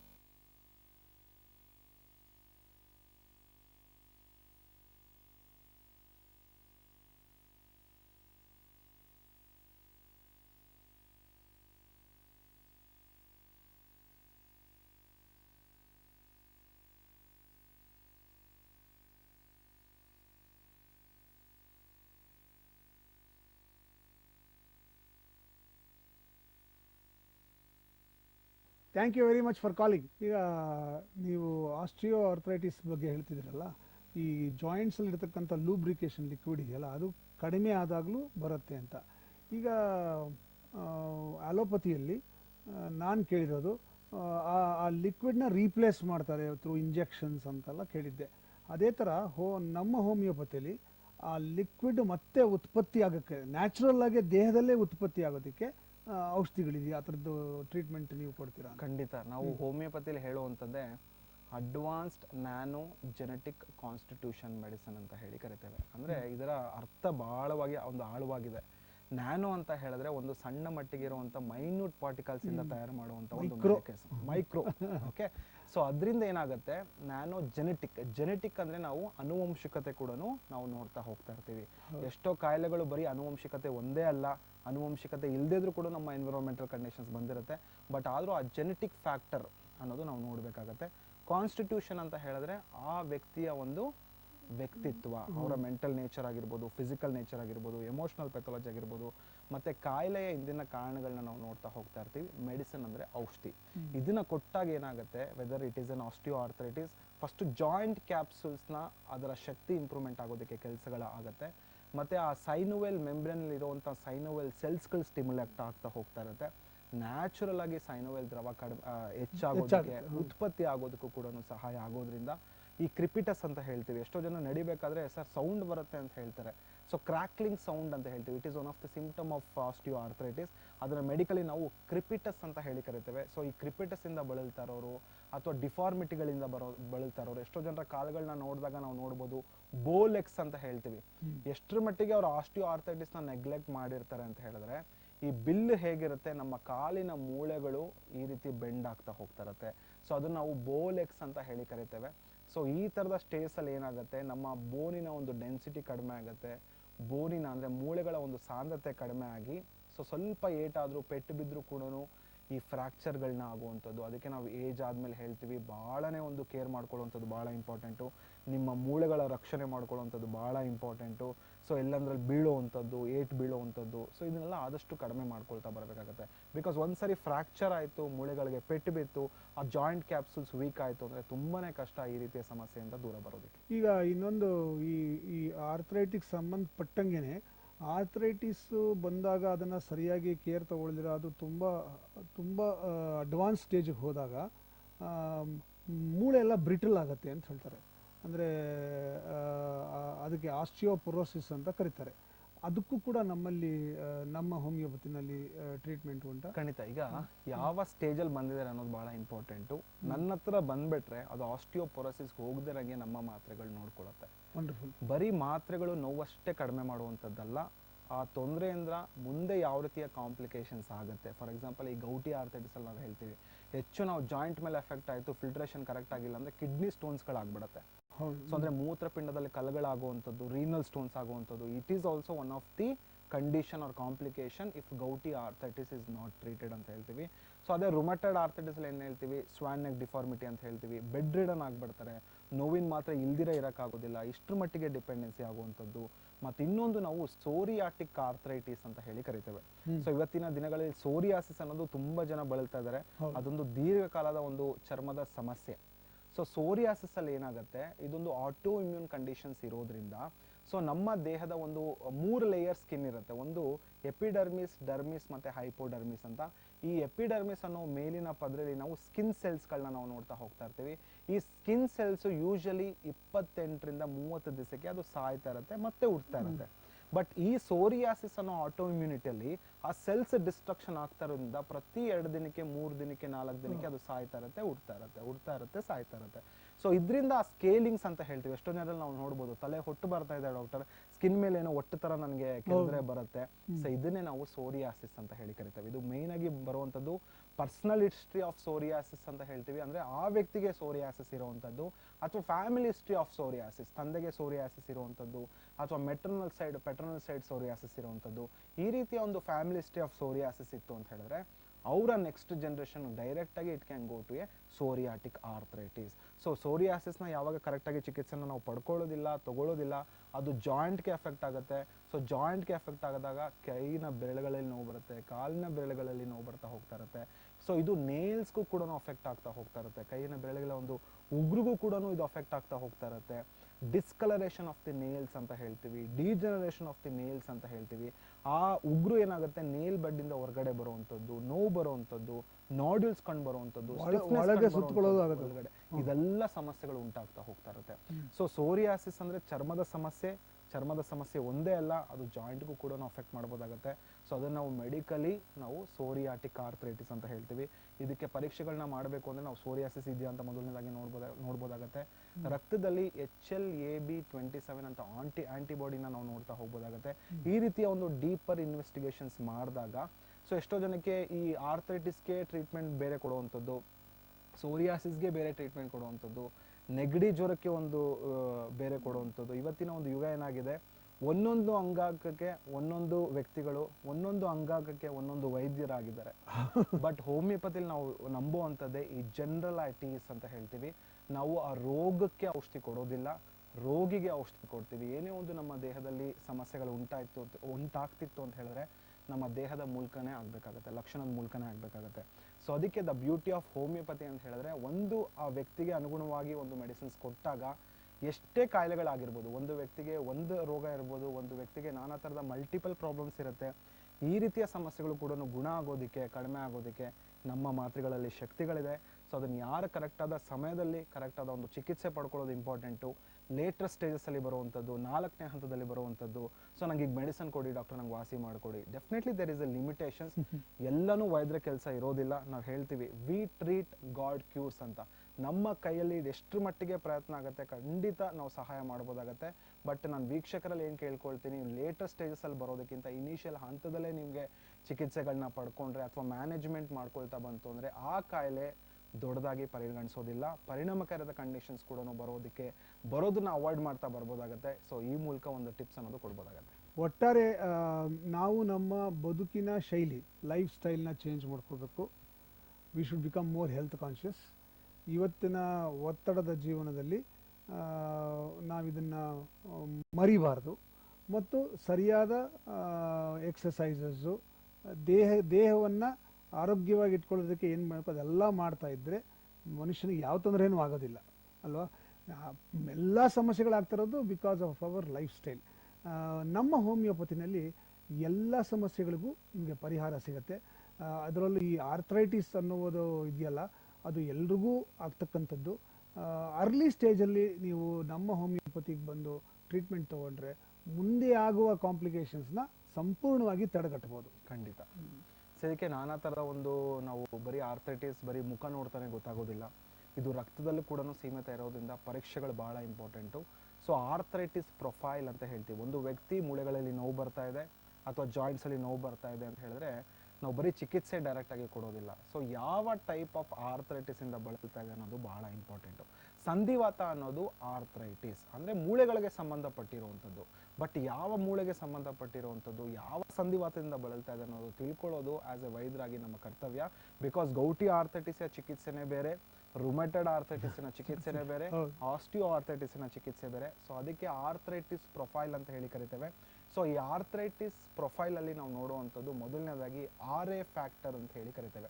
ಈ ರುಮೆಟೆಡ್ ಆರ್ಥ್ರೈಟಿಸ್ನ ನಾವು ಡಯಾಗ್ನೋಸ್ ಮಾಡಬೇಕು ಅಂತ ಹೇಳಿದ್ರೆ RA ಫ್ಯಾಕ್ಟರ್ ಭಾಳ ಇಂಪಾರ್ಟೆಂಟ್ ಆಗುತ್ತೆ. ಅದು 20 ಇರಬೇಕಾಗತ್ತೆ. ಸೊ ಯಾವಾಗ ಒಂದು ವ್ಯಕ್ತಿಗೆ 20, 25, 30, 40 ಈ ರೀತಿಯ ಒಂದು ವ್ಯಾಲ್ಯೂಸ್ನ ನೋಡ್ತೀವಿ, ಸೊ ಆ ವ್ಯಕ್ತಿಗೆ ರುಮಟೈಡ್ ಆರ್ಥರೈಟಿಸ್ ಇದೆ ಅಂತ ನಾವು ಡಯಾಗ್ನೋಸ್ ಮಾಡ್ತೇವೆ. ಅದೇ ರೀತಿ ಎರಡನೇದಾಗಿ ನಾವು ನೋಡುವಂಥದ್ದೇ CRP ಅಂತ ಹೇಳಿ ಕರಿತೇವೆ, ಸಿ ರಿಯಾಕ್ಟಿವ್ ಪ್ರೋಟೀನ್ ಅಂತ. ಇದು 0 to 6 mg/L ಇರಬೇಕಾಗತ್ತೆ. ಸೊ ಇದು ಯಾವಾಗ ರಕ್ತದಲ್ಲಿ ಹೆಚ್ಚಾಗುತ್ತೆ, ಸೊ ಈ ರೀತಿಯ ಒಂದು ಆರ್ಥರೈಟಿಸ್ ಬರುವಂಥ ಸಾಧ್ಯತೆಗಳು ಖಂಡಿತ ಇರುತ್ತೆ. ASLO ಟೈಟರ್ ಅಂತ ಹೇಳ್ತೀವಿ. ಸೊ ಇದು 200 ಒಳಗಡೆ ಇರಬೇಕಾಗತ್ತೆ. ಸೊ ಈ ಪ್ರೊಫೈಲ್ನ ನಾವು ಚೆಕ್ ಮಾಡ್ತೀವಿ. ಯೂರಿಕ್ ಆ್ಯಸಿಡ್ ಅನ್ನೋ ಒಂದು ಅಂಶನ ನಾವು ಚೆಕ್ ಮಾಡ್ತೀವಿ. 3.5ರಿಂದ 7 mg/dL ಇರಬೇಕಾಗತ್ತೆ. ಇದು ಯಾವಾಗ ಹೆಚ್ಚಾಗ್ತಾ ಇರುತ್ತೆ ಆ ವ್ಯಕ್ತಿಗೆ ಗೌಟಿ ಆರ್ಥರೈಟಿಸ್ ಇದೆ ಅಂತ ಹೇಳ್ತೀವಿ. ಅದೇ ರೀತಿ ಒಂದು ಇನ್ಫೆಕ್ಟಿವ್ ಆರ್ಥರೈಟಿಸ್, ಇನ್ಫೆಕ್ಷನ್ ಒಳಗಾಗಿ ಕೂಡ ಈ ಬ್ಯಾಕ್ಟೀರಿಯಾಸ್ ವೈರಸ್ ಇಂದ ಕೂಡ ಮೂಳೆಗಳಲ್ಲಿ ನೋವು ಬರುತ್ತೆ.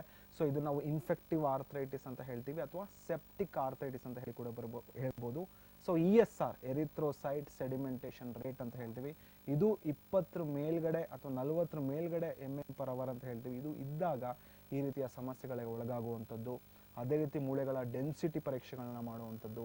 ಆ ವ್ಯಕ್ತಿಗೆ ಕ್ಯಾಲ್ಸಿಯಂ ಅಂಶ ರಕ್ತದಲ್ಲಿ ಎಷ್ಟಿದೆ ಅಂತ ನೋಡಬೇಕಾಗತ್ತೆ. 8ರಿಂದ 10 mg/dL ಇರಬೇಕಾಗತ್ತೆ.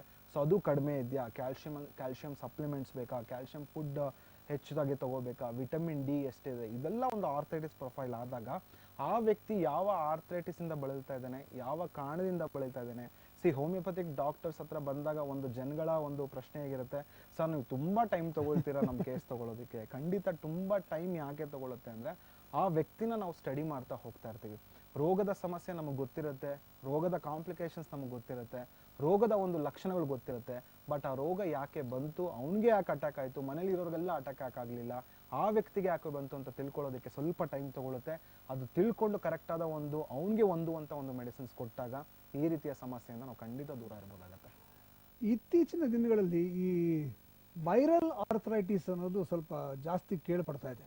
ಇದ್ರ ಬಗ್ಗೆ ಒಂಚೂರು ಮಾಹಿತಿ ಕೊಡ್ತೀರಾ? What is this viral arthritis? ಖಂಡಿತ ವೈರಲ್ ಫೀವರ್ ಕೇಳಿದ್ದೀನಿ, ಸೊ ವೈರಲ್ ಆರ್ಥರೈಟಿಸ್ ಅಂತ ಒಂದು. ಖಂಡಿತ ನೀವು ಹೇಳ್ದಂಗೆ ಸ್ವಲ್ಪ ಜನಕ್ಕೆ ಗೊತ್ತಿದೆ, ಸ್ವಲ್ಪ ಜನಕ್ಕೆ ಗೊತ್ತಿಲ್ಲ. ಈಗ ಎಷ್ಟೋ ಜನ ವೈರಲ್ ಫೀವರ್ ಇಂದ ಬಳಲ್ತಾ ಇರ್ತಾರೆ, ಕರೆಕ್ಟ್ ಆಗಿ ಚಿಕಿತ್ಸೆನ ಪಡ್ಕೊಂಡಿರೋದಿಲ್ಲ, ಅಥವಾ ಇಮ್ಯುನಿಟಿ ಅನ್ನೋದು ಲೋ ಇರುತ್ತೆ ಆ ವ್ಯಕ್ತಿಗಳಲ್ಲಿ. ರೆಸಿಸ್ಟೆನ್ಸ್ ಪವರ್ ಅಂದ್ರೆ ರೋಗ ನಿರೋಧಕ ಶಕ್ತಿ ಅನ್ನೋದು ಕಡಿಮೆ ಇರುತ್ತೆ. ಸೊ ಇದು ಪೋಸ್ಟ್ ಸೆಕೆಂಡರಿ ಆಗಿ ಅಫೆಕ್ಟ್ ಆಗುವಂಥದ್ದೇ ಜಾಯಿಂಟ್ ಮೇಲೆ ಅಫೆಕ್ಟ್ ಆಗುತ್ತೆ. ಸೊ ಇದನ್ನೇ ನಾವು ವೈರಲ್ ಆರ್ಥರೈಟಿಸ್ ಅಂತ ಹೇಳಿ ಕರಿತೇವೆ. ಸೊ ಇಂಥ ವ್ಯಕ್ತಿಗಳಲ್ಲಿ ಪದೇ ಪದೇ ಜ್ವರ ಬರುವಂಥದ್ದು, ಜ್ವರದ ಜೊತೆಗೆ ಬಾಡಿ ಪೈನ್, ಫೈಬ್ರೋಮಯಾಲ್ಜಿಯಾ ಅಂತ ಹೇಳಿ ಕರಿತೇವೆ, ಜಾಯಿಂಟ್ಸ್ ಪೈನ್ ಬರಕ್ಕೆ ಸ್ಟಾರ್ಟ್ ಆಗುತ್ತೆ. ಟೆಂಪರೇಚರ್ ನಮ್ಮ ದೇಹದಲ್ಲಿ ಯಾವಾಗ ಕಡಿಮೆ ಆಗ್ತಾ ಹೋಗ್ತಾ ಇರುತ್ತೆ, ಎಸ್ಪೆಷಲಿ ಮಿಡ್ ನೈಟ್ ಅಥವಾ ಅರ್ಲಿ ಮಾರ್ನಿಂಗ್ ಅಲ್ಲಿ ಪೇನ್ ಜಾಸ್ತಿ ಆಗುವಂಥದ್ದು, ರಿಸ್ಟ್ರಿಕ್ಟೆಡ್ ಮೂವ್ಮೆಂಟ್ಸ್ ಆಗುವಂಥದ್ದು. ಸರ್ ನಡೆಯೋದಕ್ಕೆ ಯಾಕೋ ಕಷ್ಟ ಆಗುತ್ತೆ, ಸ್ವಲ್ಪ ವಾಮ್ತ್ ಅಲ್ಲಿ ಬಿಸಿನೀರಲ್ಲಿ ಕೈ ಕಾಲು ಅಲ್ಲಾಡ್ಸಿದ್ರೆ ನಂಗೆ ಕಡಿಮೆ ಆಗುತ್ತೆ ಅಂತ ಹೇಳ್ತಾರೆ. ಸೊ ಇದೆಲ್ಲ ನಾವು ವೈರಲ್ ಇನ್ಫೆಕ್ಷನ್ಸ್ ಆಗಿ ನೋಡ್ಬೋದಾಗುತ್ತೆ, ವೈರಲ್ ಫೀವರ್ ಆಗಿ ನೋಡ್ಬೋದಾಗುತ್ತೆ. ಅದಕ್ಕೆ ಬೆಸ್ಟ್ ಎಕ್ಸಾಂಪಲ್ ಹೇಳುವಂಥದ್ದೇ chikungunya. So chikungunya ತುಂಬಾ ಜನ ಬಳಲಿದ್ರು ಇಷ್ಟು ವರ್ಷ. ಸೊ ಅದೊಂದು ವೈರಸ್ ಇಂದ ಬಂದಿರುವಂಥದ್ದು, ವೈರಲ್ ಫೀವರ್ ಇಂದ ಬಂದಿರುವಂಥದ್ದು. ವೈರಲ್ ಲೋಡ್ ನಮ್ಮ ದೇಹದಲ್ಲಿ ಹೆಚ್ಚಾದಾಗ ಈ ರೀತಿ ಒಂದು ಆರ್ಥರೈಟಿಸ್ ಕಂಡೀಷನ್ ಬರುವಂಥ ಸಾಧ್ಯತೆ ಖಂಡಿತ ಇರುತ್ತೆ. So homeopathy is the best management and best medications for viral arthritis, because ನಮ್ಮ ಮೆಡಿಕೇಶನ್ಸು ಈ ವೈರಲ್ ಲೋಡ್ನ ಕಡಿಮೆ ಮಾಡೋದಕ್ಕೆ ಸಹಾಯ ಮಾಡುತ್ತೆ. ಆ ಪದೇ ಪದೇ ಬರುವಂಥ ಒಂದು ಇಮ್ಯುನಿಟಿಯಿಂದ ವೈರಲ್ ಫೀವರ್ನ ಕಡಿಮೆ ಮಾಡ್ತಾ ಹೋಗ್ತಾ ಇರುತ್ತೆ. ಸೊ ಇದ್ರ ಜೊತೆಗೆ ಜಾಯಿಂಟ್ ಅಫೆಕ್ಟ್ ಆಗದೇ ಇರಂಗೆ, ಸೆಕೆಂಡರಿ ಆಗಿ ಅಫೆಕ್ಟ್ ಆಗದೇ ಇರಂಗೆ ಮೂಳೆಗಳಿಗೆ ಅದು ಕೂಡ ನೋಡ್ಕೊಳ್ತಾ ಹೋಗುತ್ತೆ. ಡಾಕ್ಟರ್, ಆರ್ಥರೈಟಿಸ್ ಬಗ್ಗೆ ನೀವು ಕೊಟ್ಟಂತ ಮಾಹಿತಿ ಇದೆಯಲ್ಲ, ಅದು ನಿಜವಾಗ್ಲೂ ಬಹಳ ಅಮೂಲ್ಯವಾದದ್ದು. ಬಹಳ ವಿಸ್ತಾರವಾಗಿ ಅದರ ಬಗ್ಗೆ ನೀವು ನಮಗೆ ಮಾಹಿತಿನ ಕೊಟ್ಟಿದ್ದಾರೆ. ನಮ್ಮ ಕಾರ್ಯಕ್ರಮಕ್ಕೆ ಬಂದು ನಮಗೆ ಇಷ್ಟೊಂದು ಇನ್ಫಾರ್ಮೇಶನ್ ಕೊಟ್ಟಿದ್ದಕ್ಕೆ, ಮಾರ್ಗದರ್ಶನ ಕೊಟ್ಟಿದ್ದಕ್ಕೆ ನಿಮಗೆ ಅನಂತ ಧನ್ಯವಾದಗಳು. Thank you so much. ನೋಡಿರೋ ವೀಕ್ಷಕರೇ, ಆರ್ಥರೈಟಿಸ್ ಬಗ್ಗೆ ಅದರ ಏನೇನು ಲಕ್ಷಣಗಳು, ಅದಕ್ಕೆ ನಮ್ಮ ಹೋಮಿಯೋಪತಿಯಲ್ಲಿ ಯಾವ್ಯಾವ ರೀತಿಯ ಚಿಕಿತ್ಸೆಗಳಿದೆ ಅಂತ ತಿಳ್ಕೊಂಡ್ರಲ್ವಾ? ಮತ್ತಿನ್ಯಾಕೆ ತಡ ಮಾಡ್ತೀರಾ? ಬೇಗ ಬನ್ನಿ, ನಮ್ಮ ಹೋಮಿಯೋಪತಿಗೆ ಬಂದು ನಿಮ್ಮ ಯಾವುದೇ ಸಮಸ್ಯೆ ಇರಲಿ ಆ ಸಮಸ್ಯೆಗೆ ನೀವು ಚಿಕಿತ್ಸೆಯನ್ನು ತಗೊಂಡು ಸಂಪೂರ್ಣವಾಗಿ ಆರೋಗ್ಯವಂತರಾಗಿ, ಮತ್ತೊಮ್ಮೆ ಮಗದೊಮ್ಮೆ ಹೇಳ್ತೀನಿ, ಆರೋಗ್ಯವೇ ಭಾಗ್ಯ. ಉತ್ತಮ ಆರೋಗ್ಯಕ್ಕೆ ನಮ್ಮ ಹೋಮಿಯೋಪತಿಯೇ ಯೋಗ್ಯ. ನಮ್ಮ ಇವತ್ತಿನ ಕಾರ್ಯಕ್ರಮವನ್ನು ಇಲ್ಲಿಗೆ ಮುಗಿಸ್ತಾ ಇದ್ದೀನಿ. ಮತ್ತೊಂದು ಕಾರ್ಯಕ್ರಮದಲ್ಲಿ ನಿಮ್ಮನ್ನು ಭೇಟಿ ಮಾಡ್ತೀನಿ. ಅಲ್ಲಿವರೆಗೂ ನಮಸ್ಕಾರ.